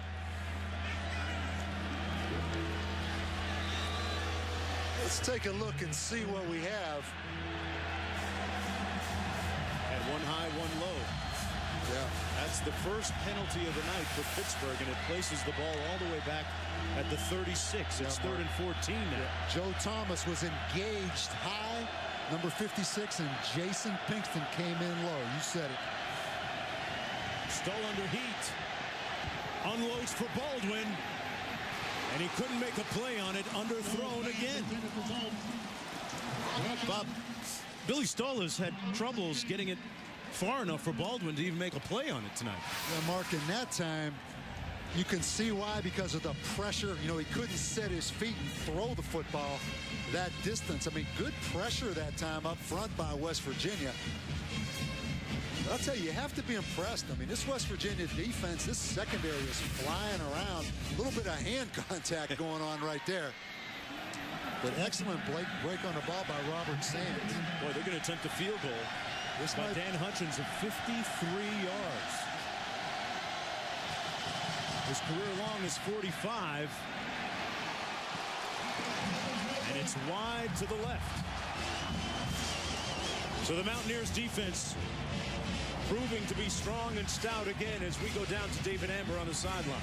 Mark, with every key play made by West Virginia, it is getting more and more hostile in environment here on the Pitt sideline. The Panthers are trying to keep their composure. These fans are not making it easy, though. Yelling, screaming, and, of course, cheering on their Mountaineer team. And right now it's working with the momentum clearly shifted towards West Virginia, Mark. Yeah, they're going to get a big boost from that missed field goal, too. And one thing fans do, Mark, because I've coached here in this stadium, they take pride in they'll watch the coach. They watch Dave Wanstead's reaction when he threw that headset. He's real animated on that sidelines, upset. That'll inspire this crowd even more to be a factor. I mean, they sense right now that Pittsburgh and Dave Wanstead is rattled a little bit. So, I mean, they're in for it right now. Pittsburgh is in a big-time battle right here, Mark. Yeah, it's not all about making noise. There's a degree of sophistication when they can pick out the mood of the coach there. Well, what they say is not real sophisticated. I promise you that. I mean, it's pretty easy to understand. 2nd and 3. Clark again straight ahead, but stopped up short of the first down. It'll be 3rd down, about 2 to go for the Mountaineers approaching midfield. But you talk about this rivalry. Where's Penn State in all this? You know, Pitt doesn't play Penn State anymore. Okay. Penn State doesn't play West Virginia anymore. It's Pitt and West Virginia, which I really believe Penn State, that's a shame that Pitt and Penn State don't play. Yeah, that used to be a great rivalry. And Penn State, West Virginia. A couple of schools separated by about 72 miles. Devine, last time he touched the ball, he scored on an 88-yard run. This time, not nearly as far. Pushed out of bounds a little bit short of the first down. It'll be 4th down coming up. No gain. This is the 102nd edition of Pittsburgh against West Virginia. Pittsburgh leads the overall series. And, Bob, you were once a coach at Pittsburgh. What do you remember about this series? Great games. Brutal crowds down here. Yeah. I mean, the crowds are really tough down here. But it is. It's a backyard brawl. I mean, they're separated by 70 miles. Every recruit that flies in to see West Virginia, Mark, flies into the greater Pittsburgh airport. Okay. So that rivalry starts early now. 4th down and 2 coming up as the 3rd quarter expires.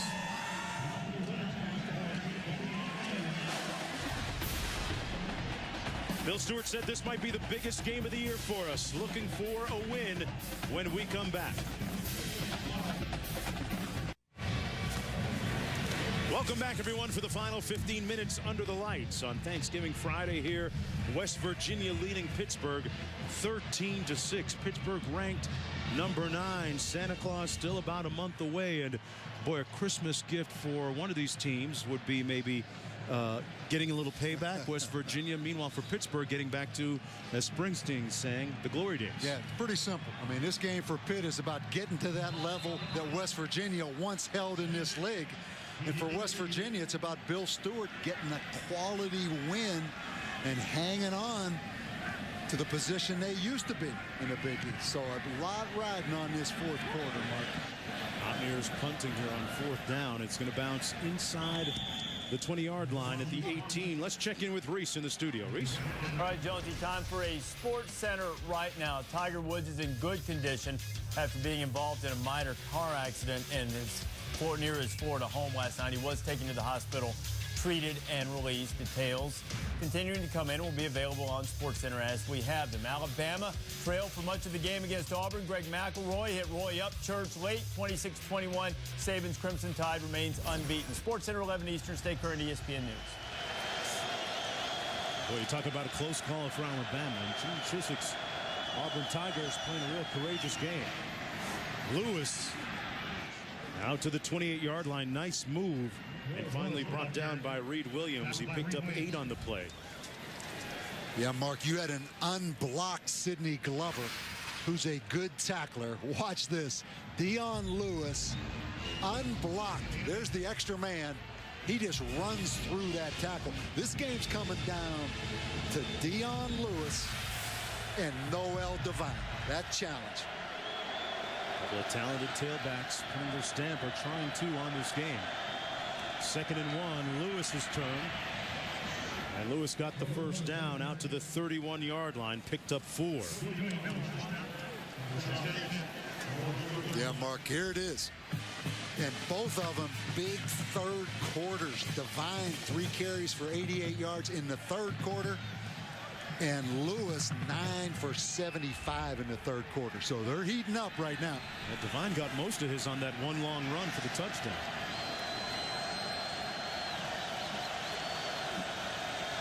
First and 10, Pittsburgh. Oh, what a spin move. Lewis.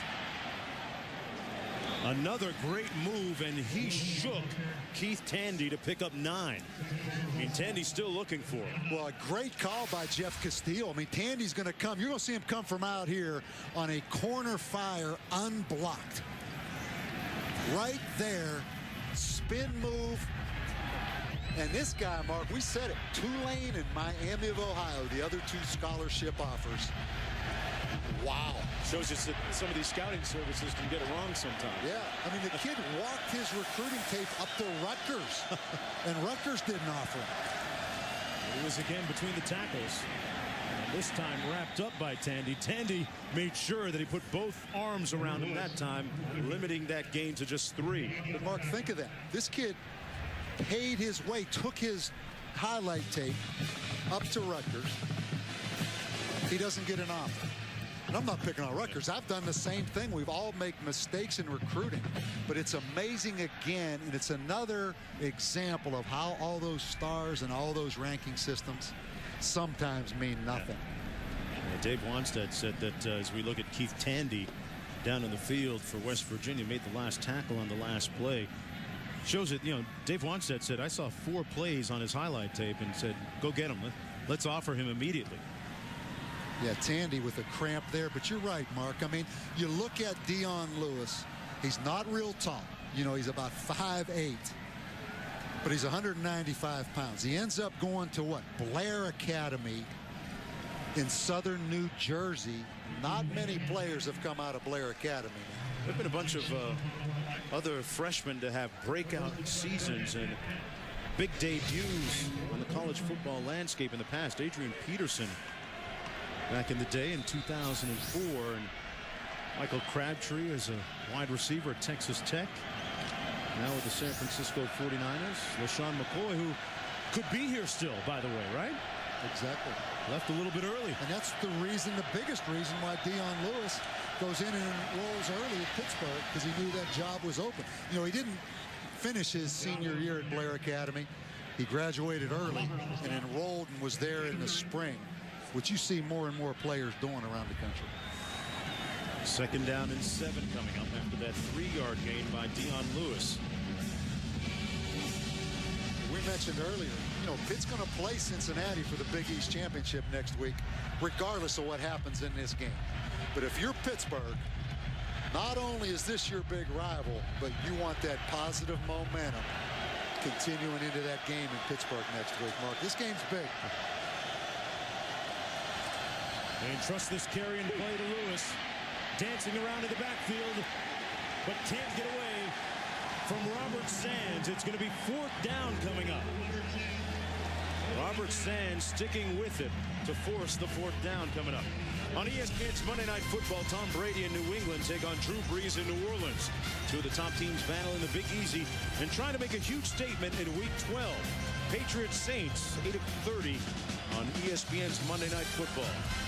3rd down, pardon me, and 7 coming up.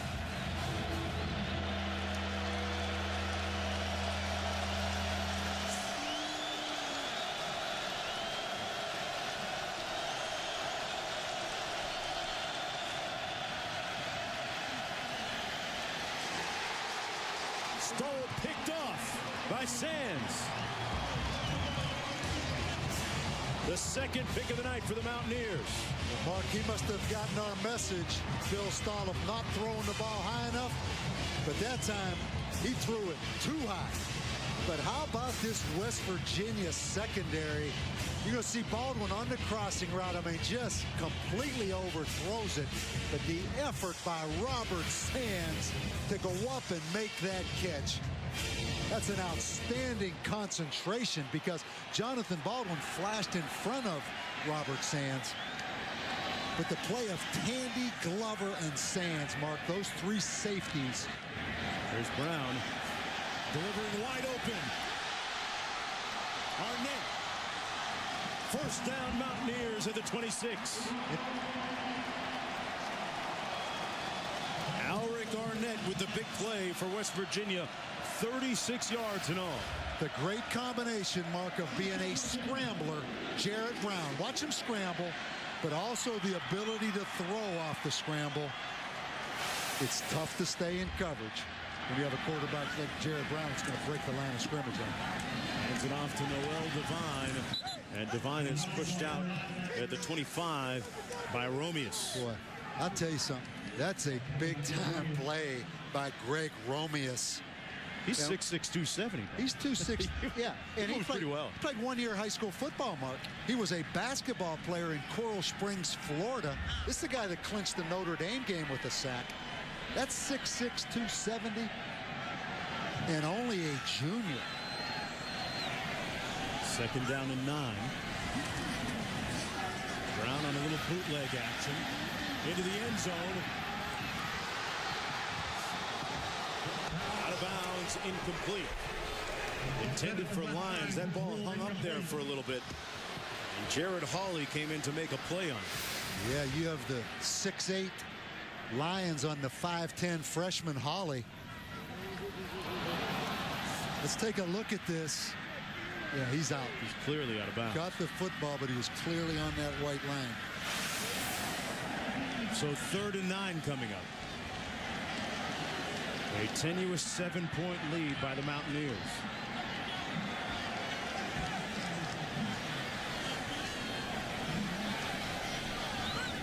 Better help those offensive tackles in protection. Devine on the handoff.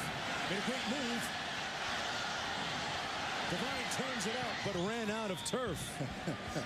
Boy, he does kind of take your breath away, doesn't he? You're right, Mark. Pushed out after a 3-yard gain. It'll be 4th down coming up.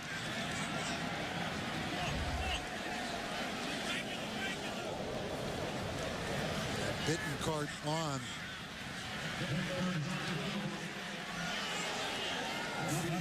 This one's going to come from about 39. He's already made a couple tonight. Chance to make it obviously a 10-point game. And he just got it inside that upright. And the Mountaineers extending their lead to 10 when we come back.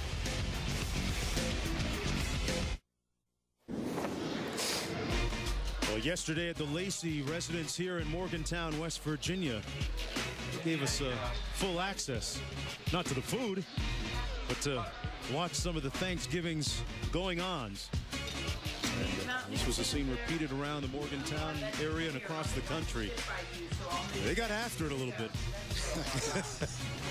Still wondering why the Pitt side of the family didn't show up. But a great time for them and a great time for many yesterday.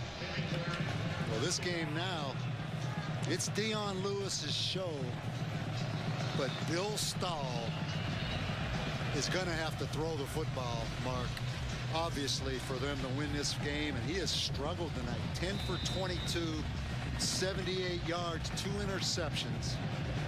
Has underthrown it, has overthrown it. And West Virginia defense has had a lot to do with it, though. They really have. I mean, they have played really aggressive football. At the 9-yard line. And still on his feet. Sadler brought down just shy of midfield. Good return as we go back to Reese. Mark, we're just getting started. We got football on the blue coming up the day after Thanksgiving in a little over 20 minutes. Boise State will try to remain perfect all-time in WAC play against conference opponents when Kellen Moore and the Broncos take on Nevada. Moore, the most efficient passer in the nation. Nevada, the leading rushing team. Kickoff in just over 21 minutes. All right, thanks a lot, Reese. Yeah, Kellen Moore leading the nation in passing efficiency. Flag down as Dion Lewis is brought down. And interestingly enough, Billy Stahl is number 4 in the country, Bob, in pass efficiency. But False start, 74 offense, 5-yard penalty, first down. Yeah, but not very efficient tonight. No. As a football team. Mark, let me make this point. I mean, you talk about teams struggling with things. West Virginia has struggled with kickoff coverage for 2 straight seasons. And Pitt with really good field position here, but hurts himself with the penalty. But they just cannot get the kickoff coverage problem solved here at West Virginia. There's Stahl firing complete to Baldwin. Nice straight arm, but pushed out of bounds at the 48-yard line by Keith Tandy. Bob, it doesn't take long for fans to get a little upset and say, boy, this offense is predictable and it's a dinosaur as we look at some of the styles of offense around the nation for the top 10. You take a look. I mean, really, Pittsburgh, Alabama. You watched Connecticut last week against Notre Dame. All fit in that power pro style. So many spread offense. Which really, Rich Rodriguez deserves all the credit because he was way ahead of his time when he ran that stuff at Tulane and Clemson. But this Pitt offense, a power offense, Mark, but they can throw the ball and they have big play players. Stahl looking to throw here, eluded trouble and got it off in time. Lewis stepped out of bounds. Can't come back in. He stepped out of bounds and acted like he didn't, huh? And Bob, it was interesting to see on your list of the BCS top 10 the styles of offenses.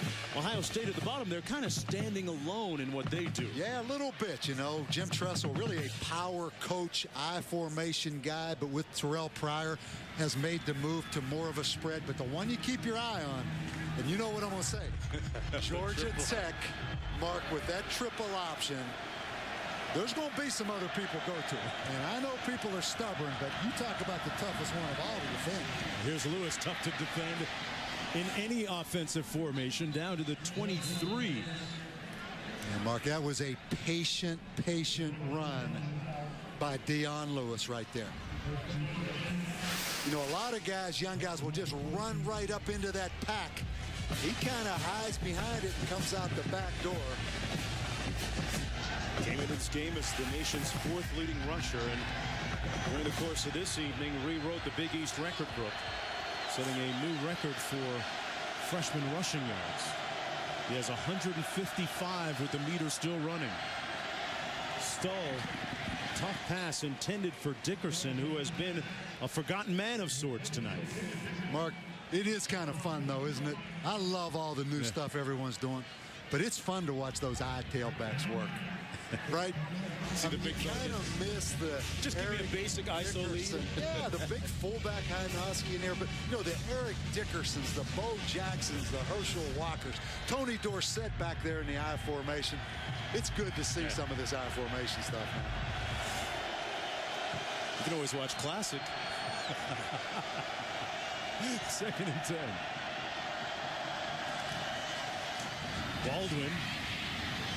Baldwin pushed out of bounds at the 18-yard line. Let's take a look at what's fresh off the presses, part of Football Friday presented by Wendy's.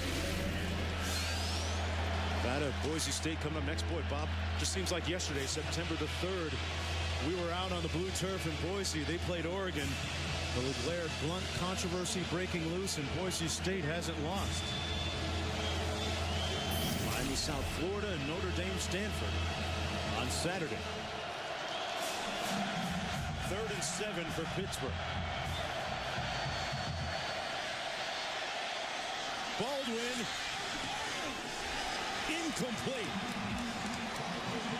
He hit the ground and the ball was jarred loose seemingly. Just a great effort by Antoine Reed. Just staying with it out. Brandon Hogan. And Baldwin getting up slowly.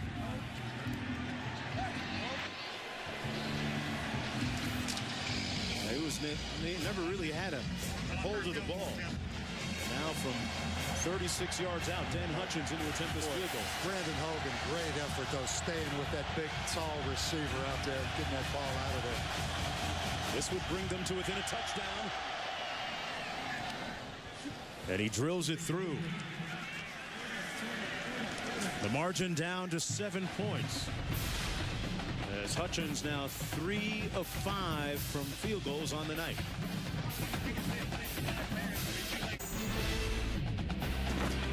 ESPN's College Football Primetime, brought to you by the Home Depot. Visit HomeDepot.com.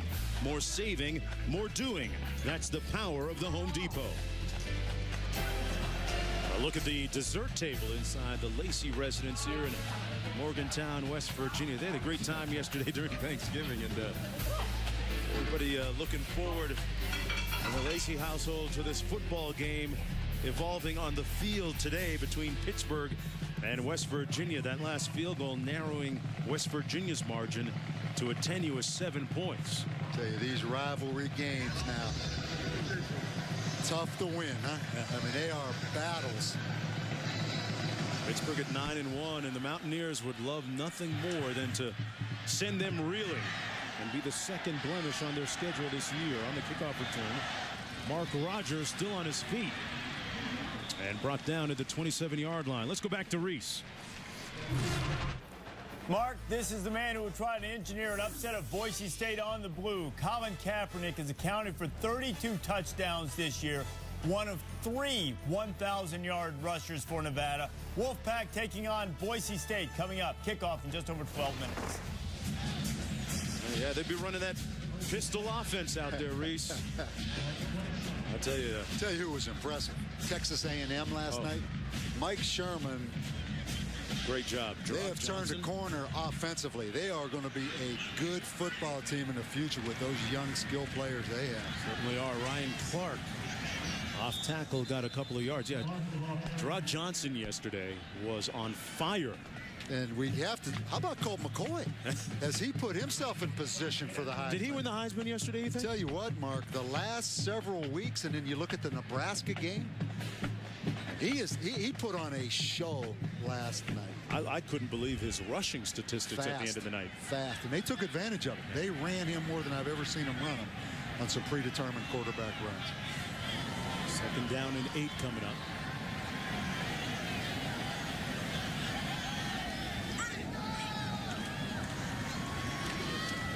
Noel Devine with about 4 yards. It'll be 3rd and about 4 coming up. Yeah, Colt McCoy with some big yardage yesterday. 304 passing and 175 rushing. That's amazing. Mark Ingram, boy, Auburn's defense stoned him for most of the day today. I mean, it's Colt McCoy's. I mean, it is Colt McCoy's now, isn't it? I would think so. Big 3rd down right here. Jarrett Brown, the ability to scramble, Mark. Pitt controlled pass rush. Looks like they're going to blitz him. They're in man-to-man coverage. They lead the nation in sacks, but boy, Brown picked it up and hit his hot receiver. Bradley Starks for the 1st down. Jay Brizzle getting it done for the Mountaineers. Mark, he just caught it, took 2 steps, and let it go. Pittsburgh playing off coverage and man-to-man. Jarrett Brown with a big 3rd down conversion. 50-year senior playing his final home game here in Mountaineer Stadium. Goes to the ball, resting at the 38.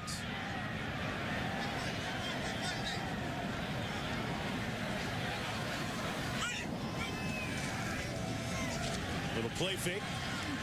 Brown perfectly placed but incomplete at the 46-yard line. Hey, Monday Night Football is a great one coming up. Drew Brees and New Orleans taking on Tom Brady and New England. Two of the top teams in the league battling on ESPN's Monday Night Football at 8:30 p.m. Eastern Time. Coverage begins with Monday Night Countdown served by Applebee's at 7 Eastern. You know, getting back to Jared Brown, you talk about the adversity he's faced this year in his entire 5 seasons. Bob, you figure anyone that's played basketball here at West Virginia, for Coach Bob Huggins, he can handle anything, right? You know what I'm saying? That's a pretty good training ground right there to handle what's going to come. Give it to the first man through. Noel Devine. Mustakas makes the stop. Nobody fooled on that play, especially Mustakas. The front four, the strength of that Panther defense. Mark, and watch Mustakas right here, the quickness. He's just going to run by the offensive guard, swim move. Again, a young offensive line, 2 freshman guards, but this Pitt defensive front, impressive now. Another 3rd and long situation. Just don't turn it over, Jared Brown.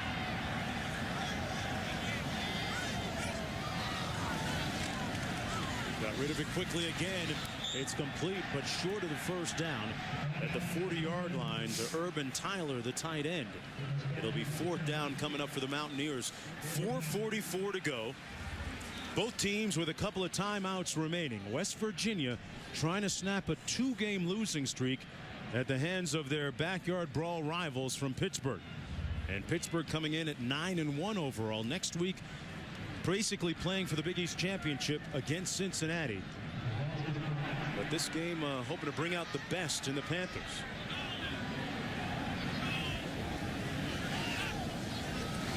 Smith back on his own 20 for the punt. They get a chance to return this. And pushed out of bounds at the 25-yard line. A 37-yard punt. 3 on the return. Big finish coming up when we come back. Well, earlier we showed you the Lacey family, and inside their Thanksgiving, this is our family. Last night celebrating our Thanksgiving with some turkey and some ham and 305.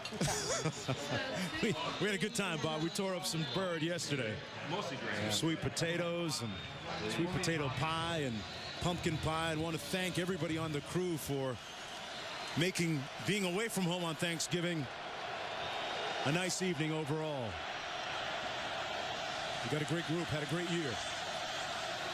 1st and 10, a little over 4 minutes to go. Pitt's got to get to work, and they call on Baldwin, the #1 stunner. As we check in with Reese in the studio, 1st down Pitt. All right, Mark, get it right back to you. Boise State getting set to take on Nevada. Kickoff in less than 5 minutes. Game is going to start on ESPN Classic. So if you're waiting on Nevada, Boise State, we'll crank it up on Classic and then move it here to ESPN2 as soon as we're finished in Morgantown. How about Pitt this year, Mark? 3 plays over 70 yards. They had 0 plays 70 yards, 07-08. I mean, this is a down-the-field kind of team now. They've revamped the offense. This pass complete to Mike Shanahan. Between Shanahan and Baldwin and Dickerson. Baldwin tonight with 7 receptions for 77 yards. This is a very balanced and talented offensive group. And Bob, mysterious why they haven't been able to get on track tonight with just 9 points. Well, a lot of credit to West Virginia. I mean, they are flying around on defense. Their secondary has been outstanding, but plenty of time left. You have a 5th-year senior quarterback and a lot of weapons. From midfield, 1st and 10.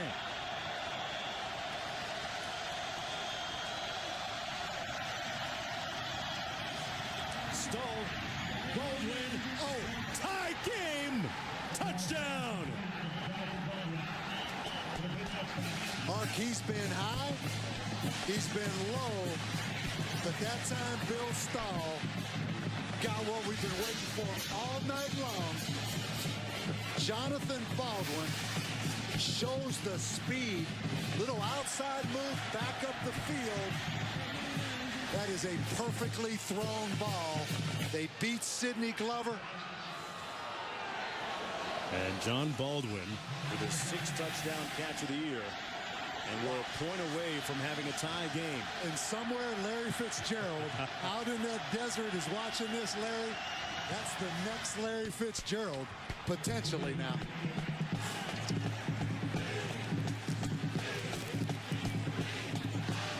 And Mark, you knew Billy Stahl, with all he's been through at Pittsburgh, he struggled tonight, but he wasn't going to go away. And that is a great lesson right there. I mean, this guy's seen just about it all in college football, but the big play potential of Pittsburgh, and this guy here does things you cannot coach.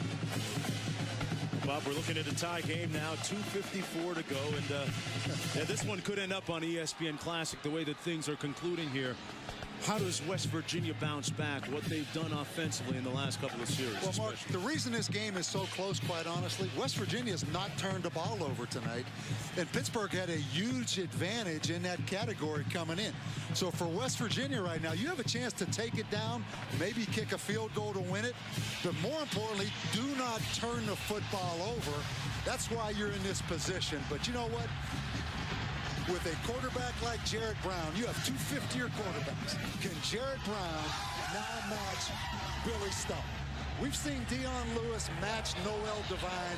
Now it's about the quarterbacks. It's Jared Brown's turn now. No, he doesn't have a Jonathan Baldwin out there. You might want to find one. And does have Noel Devine out there. He scored earlier on an 88-yard touchdown run there. There's Brown on the sidelines. Jared Brown waited 5 years to become the #1 quarterback here at West Virginia. And this is going to be Rodgers on the kickoff return. Pitt has had issues in the kickoff return game, and this return out to the 33-yard line. And Saturday night, ABC and ESPN2 delivering 2 full national games. First Notre Dame and Stanford, where you can see Georgia Tech, both games nationally on either ESPN2 or ABC. Saturday night, presented by Southwest Airlines on ABC at 8, 5 Pacific, or college football primetime on ESPN2 at 8 Eastern. A lot of pressure on Bill Stewart, Mark. We mentioned 17-7, and that's a heck of a start. But the expectations around here, they need a signature win. Jared Brown takes out his do-it-yourself kit. Runs it up to the 34. Got about 3 yards on the play. And you see by that call right there, you're in that mode that you want to go win it, but you don't want to lose it. You know, the first call is quarterback draw with Jared Brown. Noel Devine back in the game now.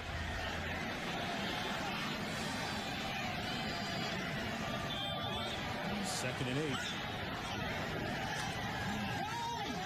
Brown keeps it himself, gets the first down, and then some. Out near the 45-yard line, he picked up 10. West Virginia with a couple of timeouts remaining.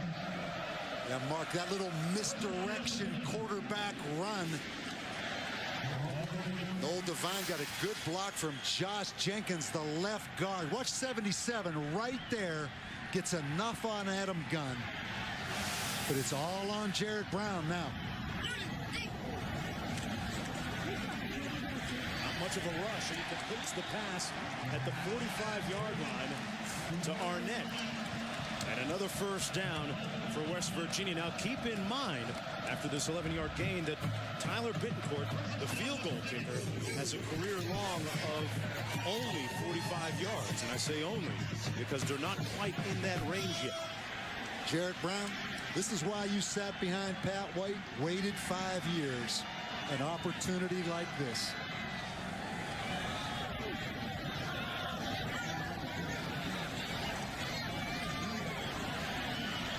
Eludes the rush and wisely throws it away. A little bit of heat by Greg Romeus. Mark, watch this pass rush move by Jabel. Right here. Watch the inside move, the spin move. Jabal Sheard. Man, these are some talented defensive ends. Jimmy Johnson, Dave Wanstead's mentor, is sitting somewhere enjoying this, man, because it's all about that front four.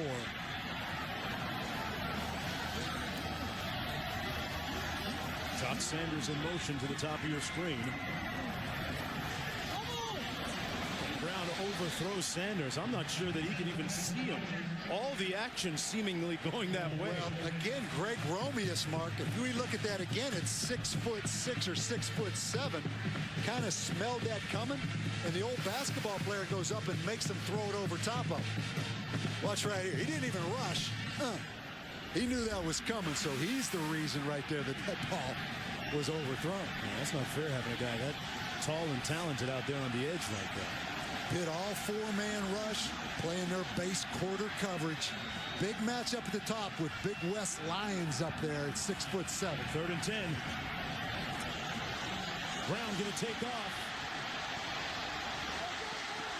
Brown brought down just shy of the 35-yard line. Let's see where they spot this. He rolled forward. I'm not sure they're going to give it to him, though. He's going to be a yard shy of the first down with 1:19 to go. Decision time for Bill Stewart. Yeah, Mark. I mean, this is a big-time decision.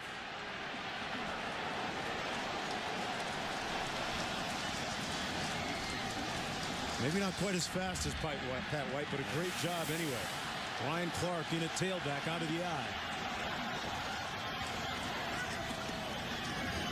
They give it to Clark.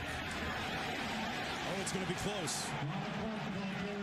Not sure that he got it. Yeah, Ryan Clark, the power back. I tell you, it is really close, Mark. It looked to me like he got it. This is the game right here with just 45 seconds to go. Let's see where that is spotted.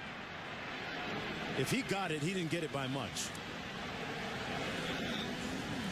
Meanwhile, the game just underway in Boise, Idaho, between Nevada and Boise State. Can you imagine if you're the head coach on either side, Bill Stewart or Dave Winstead? They got it by that much. 6-0 as Boise State has already scored out there on the blue turf. Mark, how about Jarrett Brown, though? The big scramble on 3rd down. This is his show right now. This is his time right now. There's Tyler Bittencourt warming up just in case they need him with 45 seconds to go.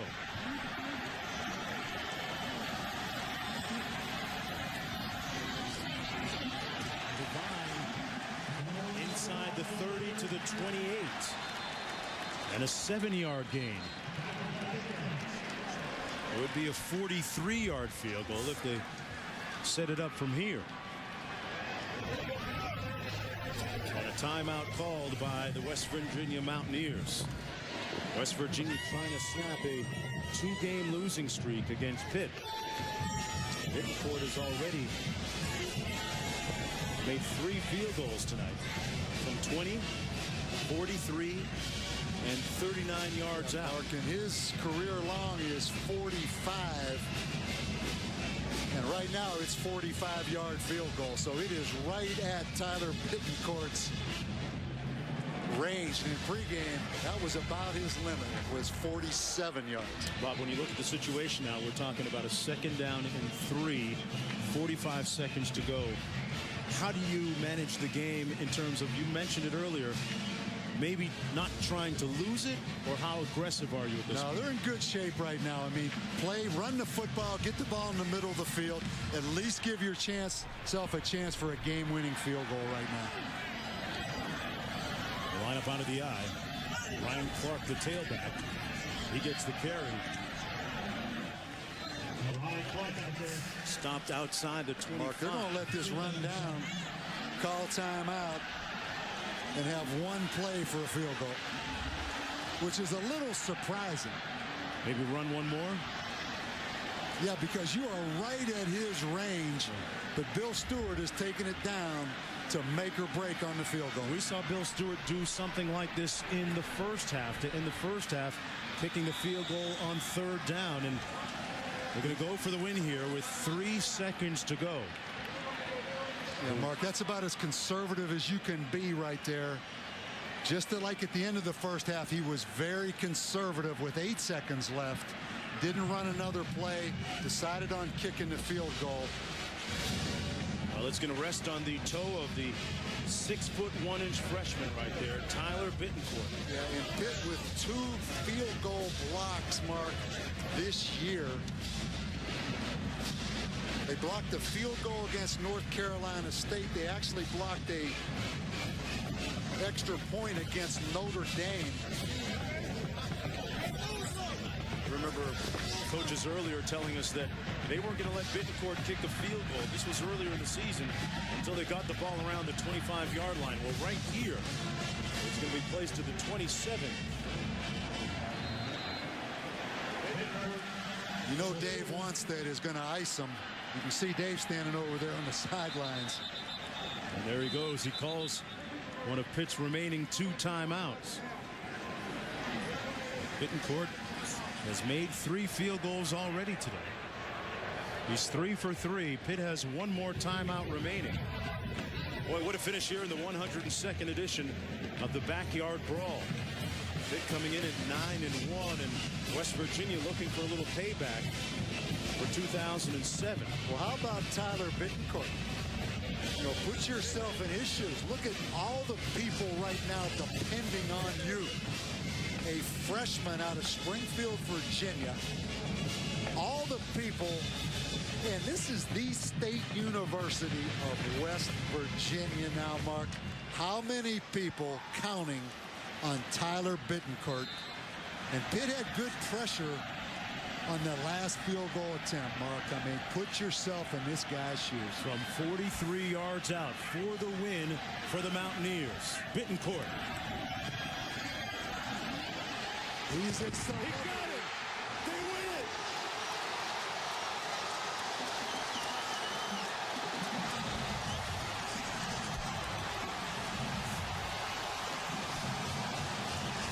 That's what it's all about, Mark. Look right there. They're not saying Bill Stewart was too conservative now by playing for the field goal, are they?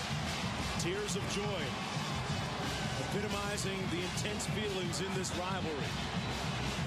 And their counterparts dejected on the other side. Tyler Bittencourt, you have gone from virtually unknown in the state of West Virginia. There's going to be a lot of little number 40 jerseys pretty soon. He ties his career high with his 4th field goal of the night, and none more indelible than that one by Bittencourt. And David Amber's downstairs with Bill Stewart. Coach Stewart, talk about that final call you made to let the clock wind down and then go for that field goal. Well, we didn't want to leave us any time. And, you know, it's just one of those things that we hung in there with the guys.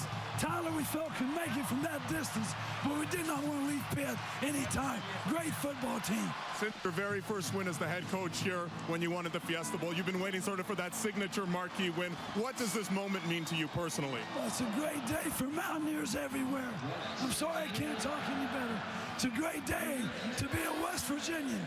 All right, Coach Stewart, congratulations. Go rest that voice. Thank you, and God bless. All right, Mark. The game took his voice away. And you hear John Denver in the background, Mark. Rocky Mountain. Scooter Berry, an emotional senior on the sidelines, one of 23 seniors playing their final game here at Mountaineers Stadium, and what a night it's been for West Virginia. Tyler Bittencourt with the final field goal for the win. 1916 the final. Nevada against Boise State is coming up next. This has been a presentation of ESPN, the worldwide leader in sports. For Bob Davie, I'm Mark Jones. So long from Morgantown, West Virginia.